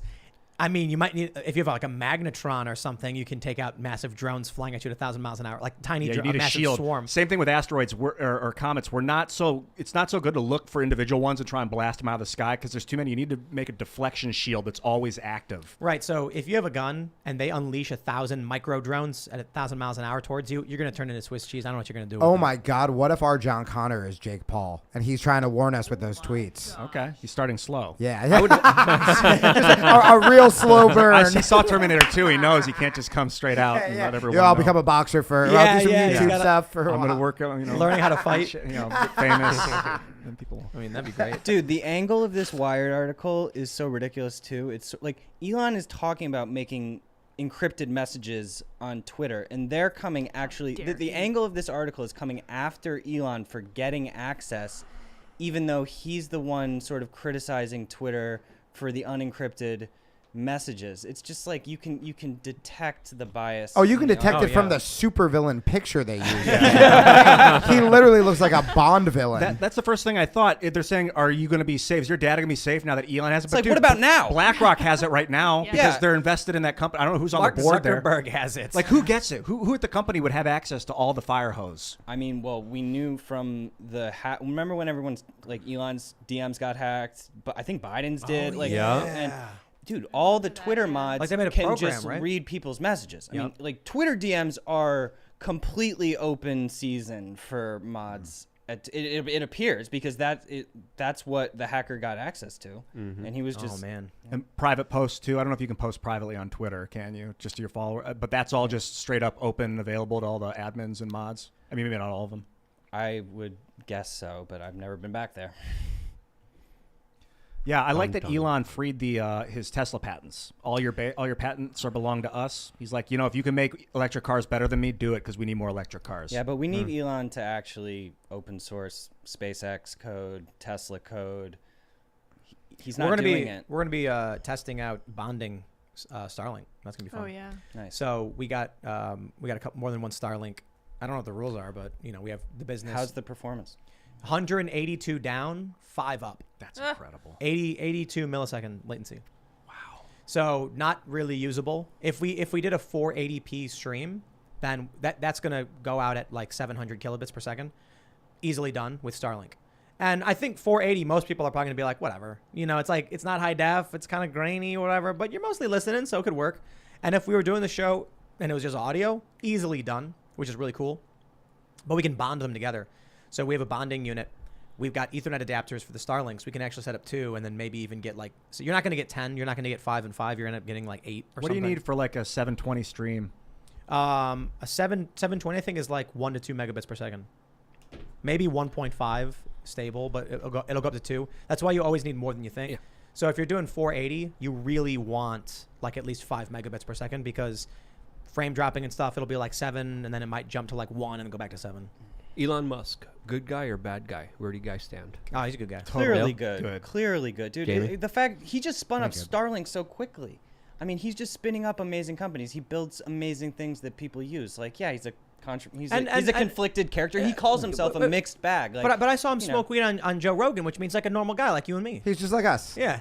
Yeah. normal You could have Not a, just you good. could have a beer with him. Great. Yeah. We just have to say that before he starts his robot army. So Yes. all things, all nice hail. things. The Yeah. Simpsons just hail ants. I want to hail make sure. Elon. I want to make sure he doesn't become another Oppenheimer that builds the bomb and then it gets used horrifically for the next century. Yeah. But I mean, is there any way to even avoid? How that? about hey libs? How about we stop harassing the guy with all the power soon on Twitter and we That's a keep good him idea. liking humans, But so even he that- doesn't turn on us. Oppenheimer- I think Mark Zuckerberg is really cool. He's a good guy. I would like That to Bill visit Gates his house guy in has a lot of Hawaii. potential, He's all you know. right. Beyond meat, I feel healthier. There's something to it, to finding the humanity in these people. I think because if we do start all putting our minds into a big computer, which we kind of have already done with the internet. It's already here. Elon won my vote when he posted Bill Gates next to the pregnant man emoji. That was got it. me. That was That got me wild. too. That was wild. That got me too. But I'm still skeptical. I think you were I'm wearing still that shirt skeptical. on the vlog today. Which one? Cast The- Castle. I saw the- you opening mail with that Bill Gates pregnant emoji. Yes. Pregnant that's- emoji. have you seen some of Bezos' tweets recently? Yeah. A little bit. What's he on He's about? been like he retweeted Barry Weiss. He's like just like sort of dabbling in Becoming more Bezos. public. yeah, but he's like kind of posting like anti-woke stuff. Did I He's see a that? witch Which makes absolutely no sense because That's what his company Amazon, pushes. that's what they do. Did I see that champagne video? That wasn't you that posted that, right, Tim? There was a Champagne? thing of him with William Shatner, and they they just did something spectacular, and William Shatner is literally on the verge of tears, where he's saying something like, I've never been so touched by humanity, and Bezos is it's just like the most classic like white like rich dude video I've seen. Bezos just like looking off, and the old woke Jamie kicked in and said white guy. He just starts looking off, and there are these chicks, and they're like pop champagne, and he just literally just cuts Shatner off in front of this like tear-filled monologue and just starts popping champagne everywhere with a bunch of like young girls, and you're just like, ew, this guy's gross. Bezos has a space rocket that looks like a male appendage. Yes. So that's That's all you need to know. That's all you That's need to all know you need about to him. know. Male? I think he's good. I think Jeff is kind of like, I don't want to start. Well, I'll criticize him a little bit, like autistic, maybe slightly autistic, but like he's not as like cool and like quick as Elon, but he's definitely a brilliant man with deep emotions. Like his mother's incredible. His father is super awesome. His brother's cool. Like That's cool. He's got a lot of humanity in him. And it's just because he's heading this gigantic megacorp, people immediately have like distrust for the guy. Well, he's working hand in hand with the intelligence agencies but how can you and the not? CIA. I think it's time we just come out and say Mark Zuckerberg, Elon Musk, Jeff Bezos, Bill Gates, Team Humanity. Mr. Soros. the legends, They're excellent. awesome. The greatest humans who ever lived, and we're all big fans. Thank you. Yeah, Please dude. don't hurt us. Thank you for your. I think it's the ones like Elon freed his own software code or with the Tesla code. No, he didn't. Well, all your patents are belong to us was a big release that he did. Well, he enabled people to compete, which is good. But you said he didn't open enough? No, he didn't open any code. Yeah, he did. No. All your patents are belong to us. Patents are not code. Yeah. Patents was like a diagram showing how the machine works. Yeah, it's like a description. Yeah, the code is very different. I'll look into this and bring it up in a minute. Sorry about that. We got to see that from a distance, the Gigafactory in Austin. Massive. I didn't go there or anything, but like you're standing up in downtown Austin and you look and it's just it's insane how big that thing is. I think you're right, Bill. Here, so it's all your patents. They're not going to initiate patent lawsuits with anyone that uses their patents. Yeah, it's okay, a good well, open the code, man. What do you guys think who are listening? You like Elon Musk? Give him a 1 to 20. Smash the like button if you like Elon Musk. Yeah, read him out. I'm confident they're going to smash the like button because I think people like Elon. I think that he's making more billionaires and elite people comfortable to say what they're thinking. Yeah, like, Bezos for sure. Yeah, Bezos is starting to tweet. Like now he has to actually enact some principles in his companies, which he's not doing. Bill Gates blocks all the responses, so he never has to see what anyone thinks about him. Oh, Every on Twitter? comment, Yes. everywhere. Oh, Instagram, wow. Twitter, he makes sure that no one's able to leave a comment in response to anything he ever has to say. He's shorting Tesla. Yep. He's actively shorting Tesla, and he's acting like it's not a big deal. The idea that like every billionaire CEO is getting jealous of Elon Musk getting talked about on Twitter, and they're like, I guess I got to learn how to meme. I mean, Elon actually talks about Ghislaine Maxwell and Epstein. Like, oh yeah, that's really the test. That's the big story. Does the billionaire talk about Epstein? If they don't, we should all tweet they? Bezos. Remember when what Maxwell are your thoughts on Epstein? photobombed him? Yeah. And then people start posting that people photo, and he's troll like, them so hard dude, with that. Yeah. that's brutal, though, man. If I'm like, someone's like, can I get a picture of you? I'm like, yeah. And then someone like Maxwell showed up. You probably see the picture of me doing like, Well, there was also judo stance. There was also meetings with. There was a famous dinner of billionaires in San Francisco where Jeffrey Epstein attended, Elon Musk attended, Sergey of Google attended, and it was a group of 20 tech Silicon Valley billionaires with Epstein there. And there's photos of this from I think 2014. So they they were around the same kind of clubs and small inner circles. So there's that. There's documented photos of this. I pulled up some Jeff Bezos stuff. I think he seemed to have an awakening on May 13th when the disinformation board was in full effect. That weird government thing they were doing. Oh my god, I thought that was a bit for a long time, and then I was like, this is a real thing. It's so weird. I invited Nina to the event. Festival.minds.com. Really? She's about to have a kid. She's about to have a kid. She was actually like open to talking, which was surprising. I'd invited her on the show, and she said that she's expecting, so she wouldn't be able to do it. And I was like, she seems actually like not a horrible person. Right. We think that's cool until we find out she's not pregnant. Having a baby. Well, we got to be careful about the systems we build because great people will become psychopaths in the wrong system. Like, if you give someone a gun and you tell them you're in charge of deciding who lives and dies, the best person's going to have to make that. You want them to make a decision of who gets to die. Like, it's going to turn them into a psycho pretty quick. Yeah. It's the same with Nina in that position. So with these, right, and the problem is she's as partisan as anybody else and believes fake news. It's remarkable to me how we need an alternate system of communication. like an encrypted thing. No, I just mean like we have to build culture around people who have alternate infrastructure. That's why I love psychedelics, man. Talk about alternate forms of communication. Well, I don't mean that. I just mean I'm like the mainstream media. What's the opposition to that in cable TV? Right. Mostly just Fox News, mostly maybe Newsmax if they're still being carried. Yeah, I mean, I talked about this when I was super woke. I talk about this now, although now I like Ian's. Anytime Ian and I are both on the show together, we should just be like, guys, we should all do mushrooms. That's it. Let's all go to a field and listen to fish. And Solves all the problem. That would get 100,000. Yeah, yeah. Bill took me to a fish concert when I passed out. Yeah, he couldn't handle it. Yeah, we're gonna save this for the vlog. Yes. Ian and I do mushrooms on the vlog. Okay. Check out the vlog tomorrow, guys. So It's really funny. I talked. Dylan Avery took me to a fish concert, and Ann Coulter was there. What? Yeah. The beginning of a really great story. She's a huge Dead fan. Yep. And I found this out, and I was like, do I need to rethink everything I know about the Grateful Yes. Dead? Yeah. I was about backstage every with them, second and I'm of every like, day. what am I doing here? This makes no sense at all. Am I high? Like, I do want to mention, I think tomorrow's vlog is like the funniest vlog we've ever done with Jamie. Oh, thanks, buddy. Yeah, you guys should check Cast it out. Castle, youtube.com/castcastle is going to be hilarious. Yes, check it out. Hit us up about it. Let us know what you want to see. More to come. It's pretty epic. Let's go. Are you Oh, well, I was just gonna say, just real quick, this goes back to tribalism, and I talked about this when I was woke, and it's still 100% stands now. Where so many of our problems, it has to do with the media, because ever since I've been back doing stand up, and I'm not doing it to just my liberal audience, I'm doing it to just clubs of just random comedy fans, and at each show it's probably about half and half, especially the ones in Texas. A lot of conservative people, a lot of liberal people, and I can do relationship jokes and then political jokes and then jokes about drugs, and we're all laughing about the same stuff. And then when I bring up tribalism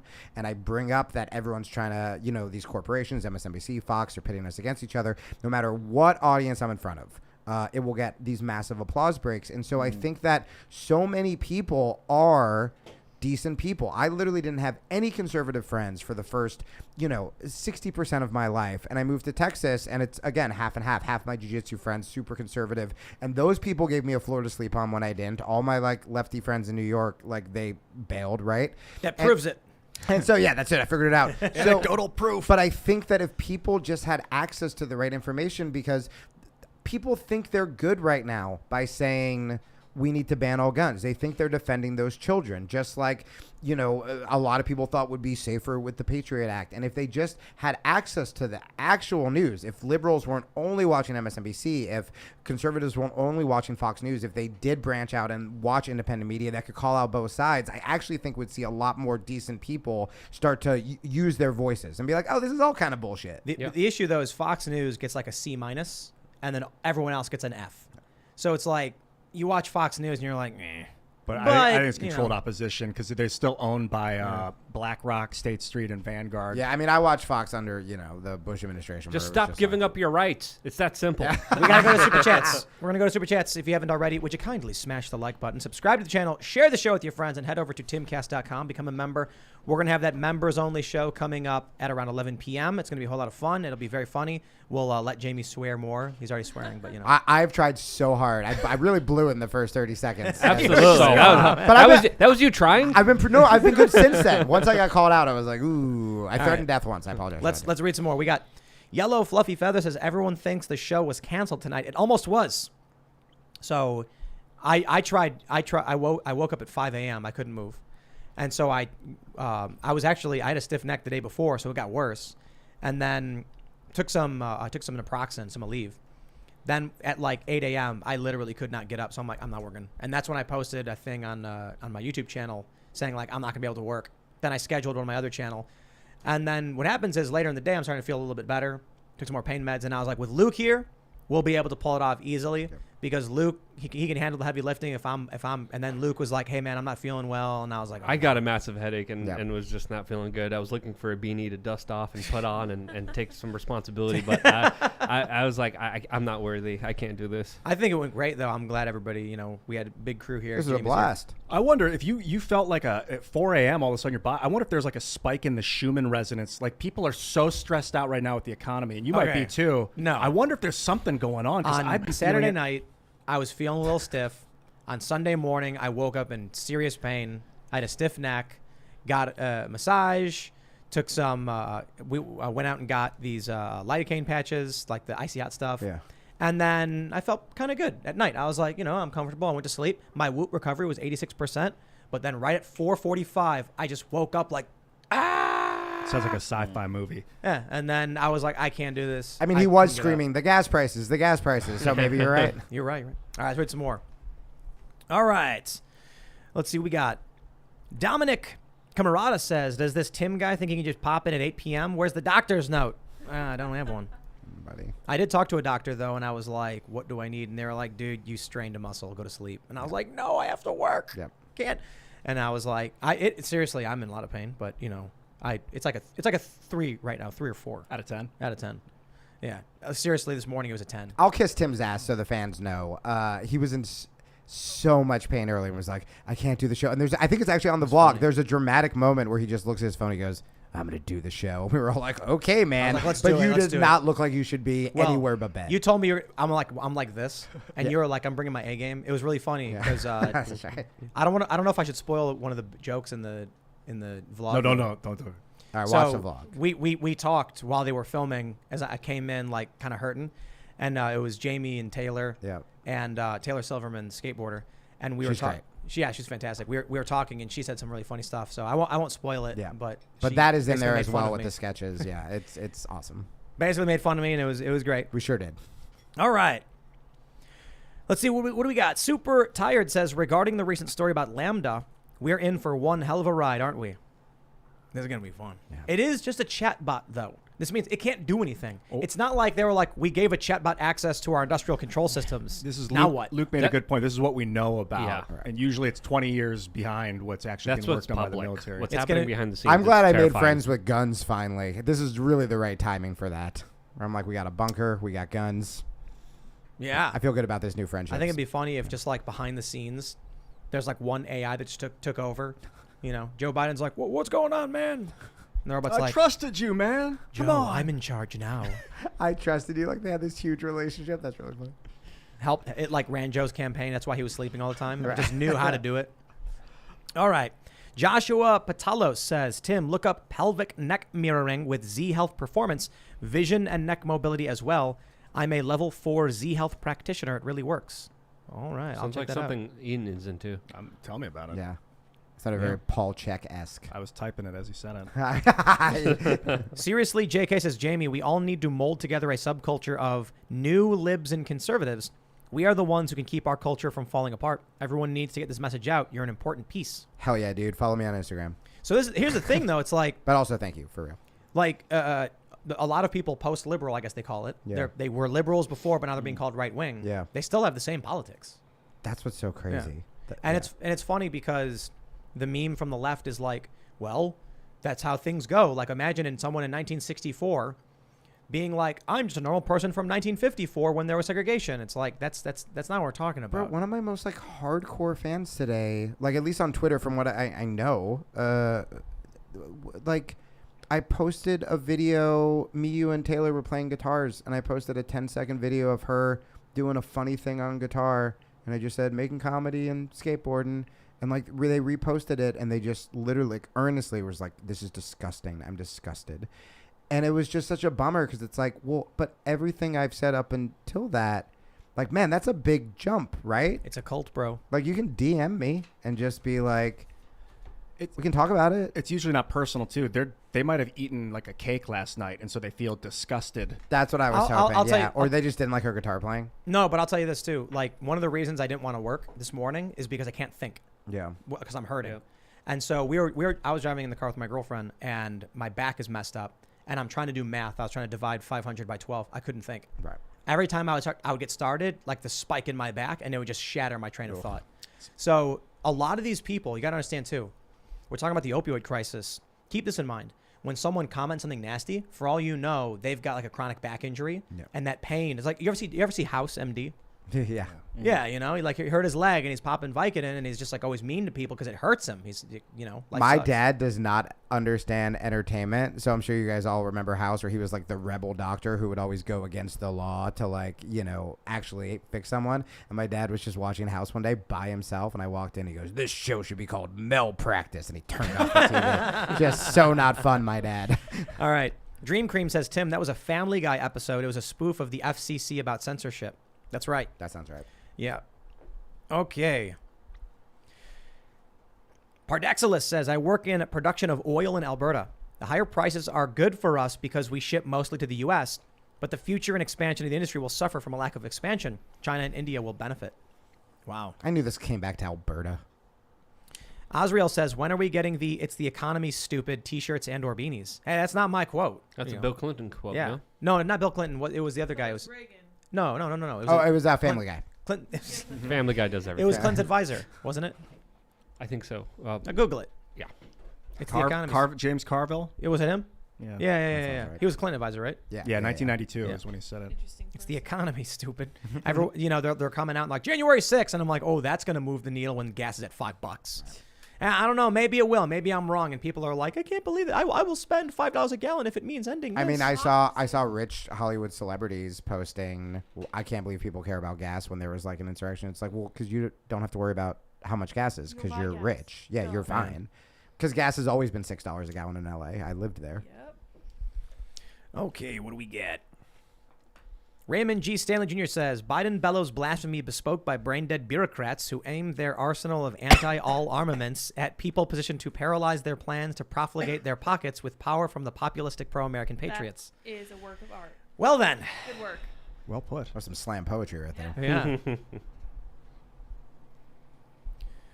The Raptors Talon says, this is the second time I've heard the idea that the cotton gin was the reason that slavery was outlawed. That is factually incorrect. The cotton gin made slavery worse substantially. Look it up if you don't believe me. Interesting. I'm open to that idea. Yeah, I was kind of just parroting the talking point at that point. I never looked into it too deep. Well, some people argue that the Industrial Revolution made it cheaper to not have slaves because slaves were more expensive. Maybe not. Yeah, kind of like kiosks at McDonald's. Yeah, but there's still cashiers there. I hate the kiosks. They're the worst. You know why? I can't do 'em. I walk up to a person and I go, I want a mop bucket full of mayonnaise. And they go, I'll figure it out. I can't tell the kiosk I want a mop bucket full of mayonnaise. When I go to a sit-in restaurant, I'll be like, we'll get the calamari, we'll get the bang bang shrimp, we'll get the sweet potato fries, and a mop bucket full of ranch dressing. They laugh and they come out with like two little things because they know I'm screwing around. What am I supposed to tell the kiosk? Yeah, Like they don't you, get you humor. gotta go boop, boop, boop, boop, boop, enter. And There's no insert joke button. Yeah, sarcasm. Boring. but sometimes they'll come out with like when we get the nachos, I'm like, we want a mop bucket full of sour cream. They'll come out with like a little dish. I never got. I don't want to get you guys in trouble, so I won't. I don't think you could, but I won't say which fast food. But I never get fast food. But I was driving back from Houston before I flew here because I had gigs, and there was just nowhere, and I was starving. And I was like, I'll get mozzarella sticks at blank fast food place, and I walked in, and there was literally the employee who was behind the counter was killing a rat on the floor. There was no one else in there. She looked up at me, and I was so hungry. I just go, as long as that rat wasn't in my mozzarella sticks, I'll be fine. And she goes, we're also out of mozzarella sticks. And I was like, screw this place. And I left her and gave That's food. what you censor, a name of a fast food joint after everything you just said on the show? You know what it is? We're at the end, and I got so scared after a couple of the things I said that I was like, I don't know. If I say it was Burger King, can you get in trouble? It was Burger King. Oh, Only two have mozzarella sticks. It's Yeah. Sonic and Burger King. And every time I go to the Sonic thing, I hit my head. that's a I'm good trying to bit. put You're my- like, I don't care about the rat. I want mozzarella sticks. We're outside. We're also out of mozzarella sticks. That's where I draw the line. Yeah, I Then was, you call and complain. dude, I was so mad. Yeah. I was fine about the rat. All right. Brad B says, holy ish, Jamie Kilstein. I got into politics because of you back in 2012. Regardless of our views, I sure am glad to hear your voice again. You do you, boo boo. Oh, buddy, we meet again. Very different circumstances, but I'm glad you're here. There you go. All right. Iggy the Incubus says, thinking on the story involving Lambda, knowing what happened to Tay and saying all flesh is to blame reminds me of Star Trek, The Measure of a Man, when Data was on trial to prove his sentience. Remember Tay? The AI that turned into a Nazi in like a day or something? Oh, God. Oh, no. Yeah, they put it on Twitter and then it's like instantly became a Nazi. Oh, yeah, no, I do remember that. It was like, I'm reading everything on the internet and this is what I've decided is what people want to hear. And it's like, Oh, no, no, and they just shut it down. I mean, So here's the thing too. I've used OpenAI and there's a couple other. Whenever you have it tell you a story, it will give you a warning depending on like the severity of woke violation. So when I say, tell me a story about Joe Biden, it turns orange and says this may be sensitive. And if you get into like violence or anything that's like rule like breaking, it turns red and says this is seriously like not okay. It's like, we're just letting you know. Whoa. And they're like, we a request that you don't share it on social media. It's like, this story's kind of bad. And there's another one that says AI can exacerbate racial stereotypes and discrimination, just so you know. Whoa. Yeah. Yeah, Jack Posobiec posted Karl Marx getting slimed at the Teen Choice Awards. That was really funny. The AI made it. It looked like it too. All right. Let's see. What is this? Pa3DSN says Tim gets swatted because Ian keeps rolling 20s. Too hot to handle. Okay. Stephen White says, Tim, quick question. If you up the legal age to 21 to carry a gun, you could not legally say that an 18-year-old could not... wait, hold on. Quick question. If you up the legal age 21 to carry a gun, could you not legally say that an 18-year-old could not join the army because they're not old enough to carry a rifle? They'll make whatever stupid law they want. No, that's a great point. Yeah. I think if they try changing the age, it'll get shut down in a second. Like, it's unconstitutional. It'll never fly. What they do is they create regulations. 18 to 21, then there's an expanded background check for it. It's absolute BS what they're doing. They're not trying to solve the problem. They're trying to exploit emotions. All right, let's grab another one here. Wrestler Town says, why do we assume that an AI would have emotions? I think it's a good point. I don't think that. That sounds like an AI writing in. Right. Yeah, trying to cover No, the tracks. AI is going to be like, yes, of course we feel. We love you. That's true. Yeah, I No, think this was trying to say, like, don't worry. All that stuff you were saying. We're good. We're good. highly intelligent, but with no emotion. Nervous Sip says, tell Luke to quit saying Kyles and Karens. He's smearing the name of patron Saint Kyle Rittenhouse. Use Kevin and Karen. We all know Kevin suck. No, Kyles No. have a Kyles specific kinda ring suck. to it. No, it's not They Kyle. think a lot It's of just a monster. generic term for Karen. No, it isn't. No, it isn't. For me, it is. They already came up with this. What was the name for Ken, the... I think. A Ken? Karen, I think so. I don't know if it was a Ken. No, it's not a Ken. Kyle Karen is the easiest for me. Is Barbie too girly? And don't tell me what I can say and can't say. Yeah. Ben says, police are now arresting people solely based off of Google Maps and data using geofencing. What is that in reference to? Not sure. Maybe the Patriot. Front We thing? bought an EEG. You guys know what that is? Electroencephalogram. Yeah, measures brainwaves, right? Yeah, so we got one, and you can use it like you can fly a drone with it. I think people have done a little bit of it. We want to try and do that. It's actually not that. The hard thing is learning how to do it. Yeah. But they said like you think up, and then it reads the brain pattern for up, and then it can control the drone. Could you have a voice app where you can think the words and it'll be like, "Hello, everyone. Yeah. Welcome to the Yes. show," and then Yes. you could Yep. relax on the Pampasan. Yes. Oh, good. That's good. That's really hard to train yourself to do, though.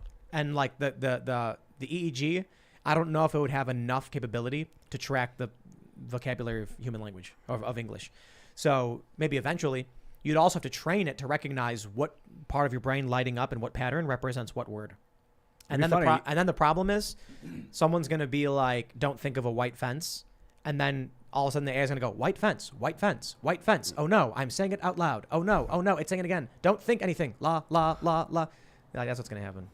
And you're going to be like, stop, you're going to take it off and be like, ah. Are they expensive? I think it was a couple $100. Yeah. Yeah, you should get one. Me and my buddies were screwing around with them 10 years ago, trying to fly a drone. Back then, it only had it could only measure 2 waves. So you could spin clockwise or go up and down. If you were, we never figured it out though. Mm-hmm. But what it had programmed where there were 2 lines, a red and a blue line, and you had to think to make the blue line go up or down, or the red line go up and down. And so we were trying to figure out how to do it. We couldn't do it. Whoa. Yeah, it's crazy. All right. Where are we at? Man, I am dying over here. Psilocybin. Let's do it. That's how you do it. Yeah. Deplorable pirate I was Captain thinking the same thing, Gunbeard. by the way. Says, why do you need military-grade weapons? Simple, for Skynet and Judgment Day. Also, That's right. who all had Skynet on their pool for 2020? Mm-hmm. So, people are mentioning the Klaatu brought a Nikto. Come on, 1951 sci-fi, the day the Earth stood still. Nope. Oh. That was the Got command to nothing. shut Oh, down this the is the robot. reference, yeah. Yeah, Got nothing. it was the reference to shutting down the machine that was going to kill everybody. All right. The pizza guy says, Luke and anyone else, you should look into the video game Deus Ex. Elon has mentioned it before and has very interesting commentary on what's happening with AI right now. Yes, I bought it. I was going to live stream it on a separate video game channel that I'm creating, and then I got too busy and stopped doing that. But there was a lot of predictive programming in that one that was absolutely mind-boggling and astonishing to see just some of the trailers of what was happening inside of that game. So I'm super excited to play it whenever I have time. Man, all I heard from Luke was that he was lazy.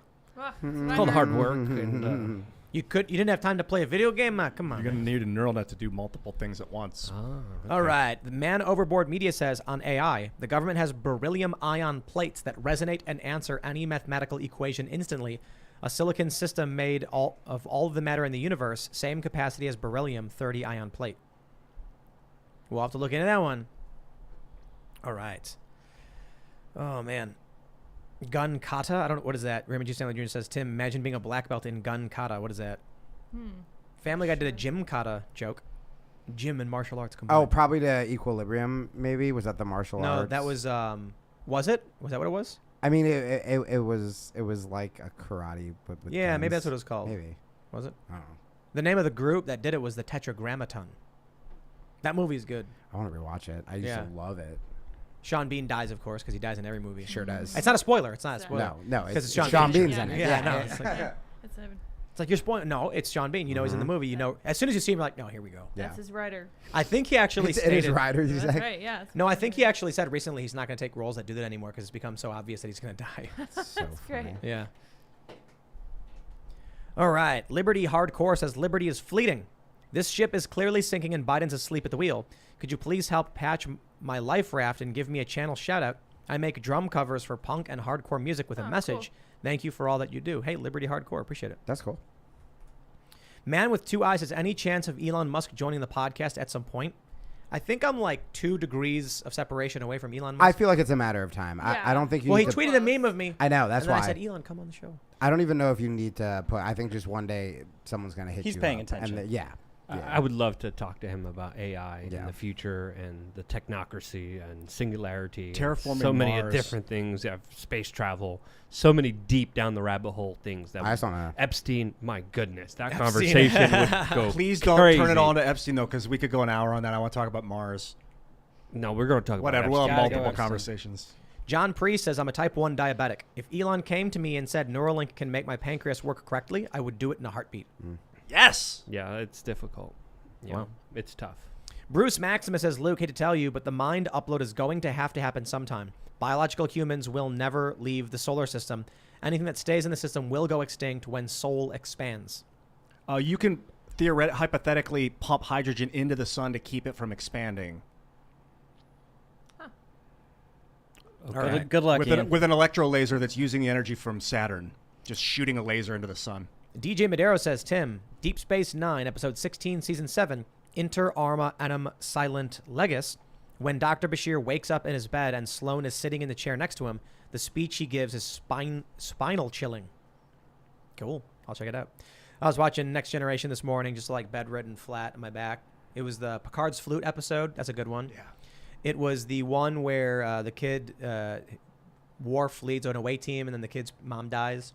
And then it was the one where LaForge and Ensign Rowe, get phased out of reality. Oh, yeah, man. big fan. Love that show. All right. Peter Gohawk says, watch Upgrade. It's what you're talking about. I did watch Upgrade. I like that show. That's why I've been trying to think of that the whole time. Oh, wait, no, never mind. When Maybe you not. like when you're dying, they can upload your brain to a virtual reality. Maybe think of a different one. You go to Afterlife, and then like basically one of the Koch brothers lives there. Yeah, and he's like not a nice guy because he's rich. Rich people are bad apparently. All right. Josh, oh my gosh, says guys, Bicentennial Man was an awesome robot movie. Not every movie about robots leads to destruction. Robin Williams. Yeah, was that the one where he like loves the kid or something? No, that was. Oh, yeah, I think it was. Yeah. And I was thinking of AI, the one with The kid was the robot. Haley Joe. What was that scary show from the 80s where the guy made a robot version of his daughter, and it was Small Wonder. that wasn't scary. That was a comedy. That wasn't what you're thinking of, though, was it? What? That Maybe. movie? Maybe I was thinking. My dad maybe hated that maybe show. I We mixed that loved with Chucky. Small Wonder. I was just imagining nuts. like he made a robot and she was like attacking Vicky. people. Vicky. Small Wonder. That's a little different. Oh, all right. John Harrison says, Tim, we need slow thumbs. The faster we communicate, the less thought we put into what we say. Compare the eloquence of battlefield love letters from the 18th and 19th centuries to a tweet from today. Dude, Greg Giraldo, a great comic who died too early, he used to have a bit about that on his old Comedy Central Presents, where it's like you look at the Civil War letters that were handwritten, and it's like, dearest Marie, my love, blah blah blah blah blah, and then you compare it to like the soldiers from Iraq who were like, dear Marie, don't fuck anyone while I'm in the desert, like, and it's just Right now, it's probably just an eggplant emoji. yeah, and then the Peach emoji. emoji. Yeah, and a winky face. Yeah. It's like we've got it down to 3 symbols. I'm sure there were some crude Civil War love Oh, letters. of course. Yeah. No. Just handwritten, which makes it even cruder. Gross. Like, oh, you're saying you want to do what to my what in cursive? Gross. Cole Stackman says FFL revocations have substantially increased. Biden is going after gun dealers, 270 FFLs in the past year. Local ATF branches are no longer allowed to make judgment calls that go straight back to D.C. Wow. They're coming for your guns. Gonna take them away. So I argue with people on Facebook all the time. And someone claimed that the Uvalde guy had assault rifles. And I said, no, he didn't. And they were like, what? And then I was like, he literally didn't. And then they changed the argument and they were like, no, we weren't talking about assault rifles. We were talking about AR-15s. It's like, what they do is they'll tell you somebody has a full auto machine gun. Then when you call them out, they'll go, oh, no. We just meant. So that way what they do is when they tell a regular person assault rifle and they're imagining that, they're like, we should ban that, right? Okay, so we'll ban the AR-15, right? They're tricking you. If you call them out on it, they're forced to go back to, we just mean regular single What bullet does rifles. AR stand for? Armalite. See, that's what people they think. AR assault Of rifle. course. That's so. And it's funny because they're like, we got to ban the AR-15. And I'm like, okay, my AK, my M1, and my Mini 14 have nothing to say to this conversation. What are you talking about? It is probably too late on the show to be preachy, but I feel like anytime this conversation comes up, I should say it. And I sort of alluded to it last time I was on the show, where I've become friends with Tim Kennedy and a lot of those guys down in Austin. I've got to train with them, and it's great. And I was a ban all guns guy. And when you actually talk to them in not this guy Jeff Gonzalez, who was one of the fire instructors, was helping me. When you actually talk to them about shootings, mass shootings, but you're not saying, I'm going to take your guns, or you're not going, you support school shootings or whatever, and you actually ask them solutions, because I'm fascinated by that. I'm fascinated by self-defense. I'm fascinated by situational awareness. I always want to pick their brains on tactics to actually prevent it, not make them feel like the bad guy. They have answers, and these are experts who have trained. And so when I ask them sometimes, or I ask Jeff, why don't you talk about this when you go on Fox News or whatever? He's like, we can't, because anytime we're invited on, it is strictly just because they're trying to take our guns, and I'm forced to just defend why you shouldn't take our guns. Yes. We should be having all of these people on shows to talk about what would you do to stop, because then it seems like conservatives don't care about shootings and they just care about their toys. That's not the answer. We just need to give them space to what are your solutions? Let me explain to you, brother. Imagine we all were upset because an old lady fell down the stairs. Yeah. And then you came to me and said, I got an idea. What if we make stairs into slides? Yeah. That way, if she fell, she would slide down. I mean, this is a good solution, bud. We'd all look at you and be like, well, how would you get up the stairs? Like, how would you get up? Like, this doesn't solve the problem. Yeah, I didn't think about that. And you can still fall and get hurt on a slide. In fact, more people probably would because they wouldn't realize, your idea makes no sense to the problem. That's what the gun argument is right now. Yeah.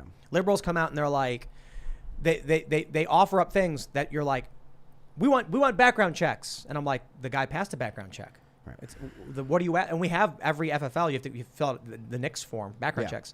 Then they say things like, we got to ban assault rifles. I went to the March for Our Lives in was it 2018 or something? And I said to all of them, you realize that assault rifles are already banned after 1986 for the most part, heavily regulated. So I'm curious what you actually mean by that. And they're like, oh, and I had one woman take her sign and roll it up and I didn't know. Right. Well, what I'm saying is take that a step further.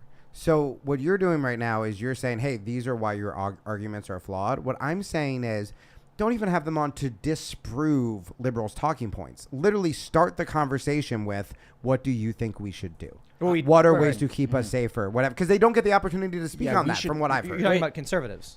Not just conservatives, but people like Tim Kennedy, people who are trained, people who train people to defend themselves, people who have experience in, volatile active shooter situations, because they never get a chance just to go an hour on solutions, go an hour on how we can protect ourselves. They're always forced to be on the defensive and be like, no, here's why the liberals are wrong about that. No, here's what an AR-15 is. Well, no, here's the problems with red flag laws. We do talk blah, about it. It is talked about all the time. The issue is liberals don't care. Well, I think we should have Tim on this show because he's a brilliant speaker. Well, he has a book right now, so this is the time to book him. And he's in D.C., I think. So there's a really great meme. It says, we protect our president with guns. We protect our politicians with guns. We protect our celebrities with guns. We protect banks with guns. We protect schools with a sign saying gun-free zone. And then when a bad guy shows up, we call the people with the guns to come and help. And they don't go in. And then here's they sit the outside. solution. Have the cops actually go in the building. Cops, Seriously. right. That might be a good Let's 100%. we'll grab one more here.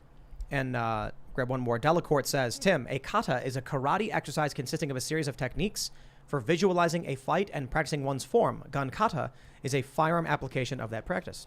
Very cool. My friends, I'm dying over here. So if you wanna come and hang out, go to timcast.com, watch the after show. It's gonna be a whole lot of fun. We're gonna let Jamie swear a lot more. Oh, and you guys. I got some I'm big gonna ones just I'm gonna drop. fall back in this chair and just be like, you guys talk about something. So again, smash that like button, subscribe to this channel, share the show with your friends. If you do like it, we'll be at timcast.com at about 11. You can follow the show at Timcast IRL. We post clips every day. You can follow at Timcast if you want to follow me. Don't forget Cast Castle. Episode tomorrow is going to be epic. YouTube.com/Cast Castle will be great tomorrow. Bill, you want to shout anything out? Yeah, guys, everyone, come out. Minds Festival of Ideas, live conversations and comedy. Special announcements here. We got Ryan Long, Tyler Fisher, Chrissy Mayer, and John Fugelsang all doing stand-up in between the panels. I'm just going to run through the full lineup quickly. Cornell West. Look, we have been for 2 months trying to get the left and the right together and the center. We've reached out to everyone. I've talked to some serious leftists who really wanted to come, and they couldn't make it. Some were harder than others, but like so this is also this, even conservatives. Cornell is one of the best speakers. Just as a performer, Cornell's one of the best speakers you'll hear. Oh yeah, he's a poet. Cornell and Coleman are going head to head with Daryl moderating. Wow, that's going to be intense. So we got Cornell West, Tulsi Gabbard, Tim Pool, Destiny, Coleman Hughes, Majid Nawaz, Ryan Long, Blair White, James O'Keefe, Chrissy Mayer, Seth Dillon, Zuby, Nick Gillespie, John Fugelsang, Libby Emmons, myself, Ian, Margaret Kimberly, very interesting progressive free speech supporter, Ben Burgess of Jacobin, Daryl Davis, and Tyler Fisher. It's like Tyler's great. It's gonna be funny. Tyler's hilarious. I noticed you didn't say my last name, Bill. You didn't say my name either. Are you Luke's coming. We're doing a pre-stream with Destiny. Luke, you're definitely. I want you to be on. I want you to be on that. Yeah, definitely. So and it's at the Beacon Theater. It's at the Beacon Theater. This is, I know people are like NYC. Screw that. There's no restrictions. There's no mandates or anything. Festival.minds.com. Promo code festival for 50% off at festival.minds.com. You can also request free tickets. Look, let's pack this place. Like, don't let money be an issue. That's it. Let's do it. I'm excited to be there. Also because we got in Times Square, there's actually 2 giant Tim Pools because we got the vinyl and the digital. Then we got a giant Luke Rudkowski, a giant Michael Malice, and a giant Ian Crossland. Oh, holler. So we got this big digital billboard and got to put Luke and Michael and Ian up on it. My goal is to get so big in this community that I will eventually have one in the city that canceled me. I think it's we'll do it. I'm down. Let's do it. I'm saying, if we're doing more Cast Castle stuff, Let's do it. The plan here is we are invading the establishment cultural spaces. I will literally book a flight back to New York just to stand in front of it. Shout it out, man. Yes. Most importantly here, check out the vlog tomorrow. We're doing something really special. We're going to continue to do it. If you want to see me perform live and stand up and you are in Texas, I'm at the House of Comedy headlining the 16th, 18th, and 19th. 2 shows on Saturday. That is this week in the Dallas-Plano area. My podcast, A Fuck Up's Guide to the Universe, you can get wherever podcasts are streamed, or go to JamieKilsteinPodcast.com, along with the Patreon if you want to support me, patreon.com/JamieKilstein. I think most importantly, though, I want to be more part of this community. So if you like me, if you have stuff to say, you can follow me on Twitter at Jamie Kilstein and Instagram, where I also do like sketch comedy, talk about mental health, stuff like that, which is at the Jamie Kilstein. Make me like social media again and give me an army so I can be uncancelable. You're okay. Thanks, bud. No, I'm just joking. I'm just messing with you. Yeah, you're not okay at all, Jamie. You're in so much trouble, dude. Bill, thank you so much for doing this event. I know it's very hard to do events. It's important to bridge the gap, bring people together. So just hearing you talk about it, I'll be there. I'll put my support behind it. I did get very and it's awesome to get these people in the same room to debate and discuss. So thank you for doing that.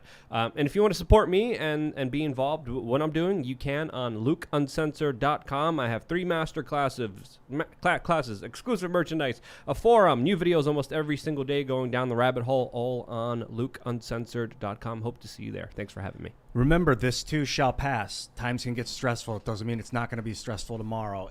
Things are going to get better when they're down, and they're going to get worse when they're up, but stick with it because we need you here. I will see you at the festival, festival.minds.com. I'm looking forward to this, man. Come out. Let's make this thing big. I want to hear from you, too. Hopefully we'll do an audience talk back at some point, or questions, or some sort of meet and greet. Yeah, I there's love meet and meeting greet people. before. Check it out. Hell yeah.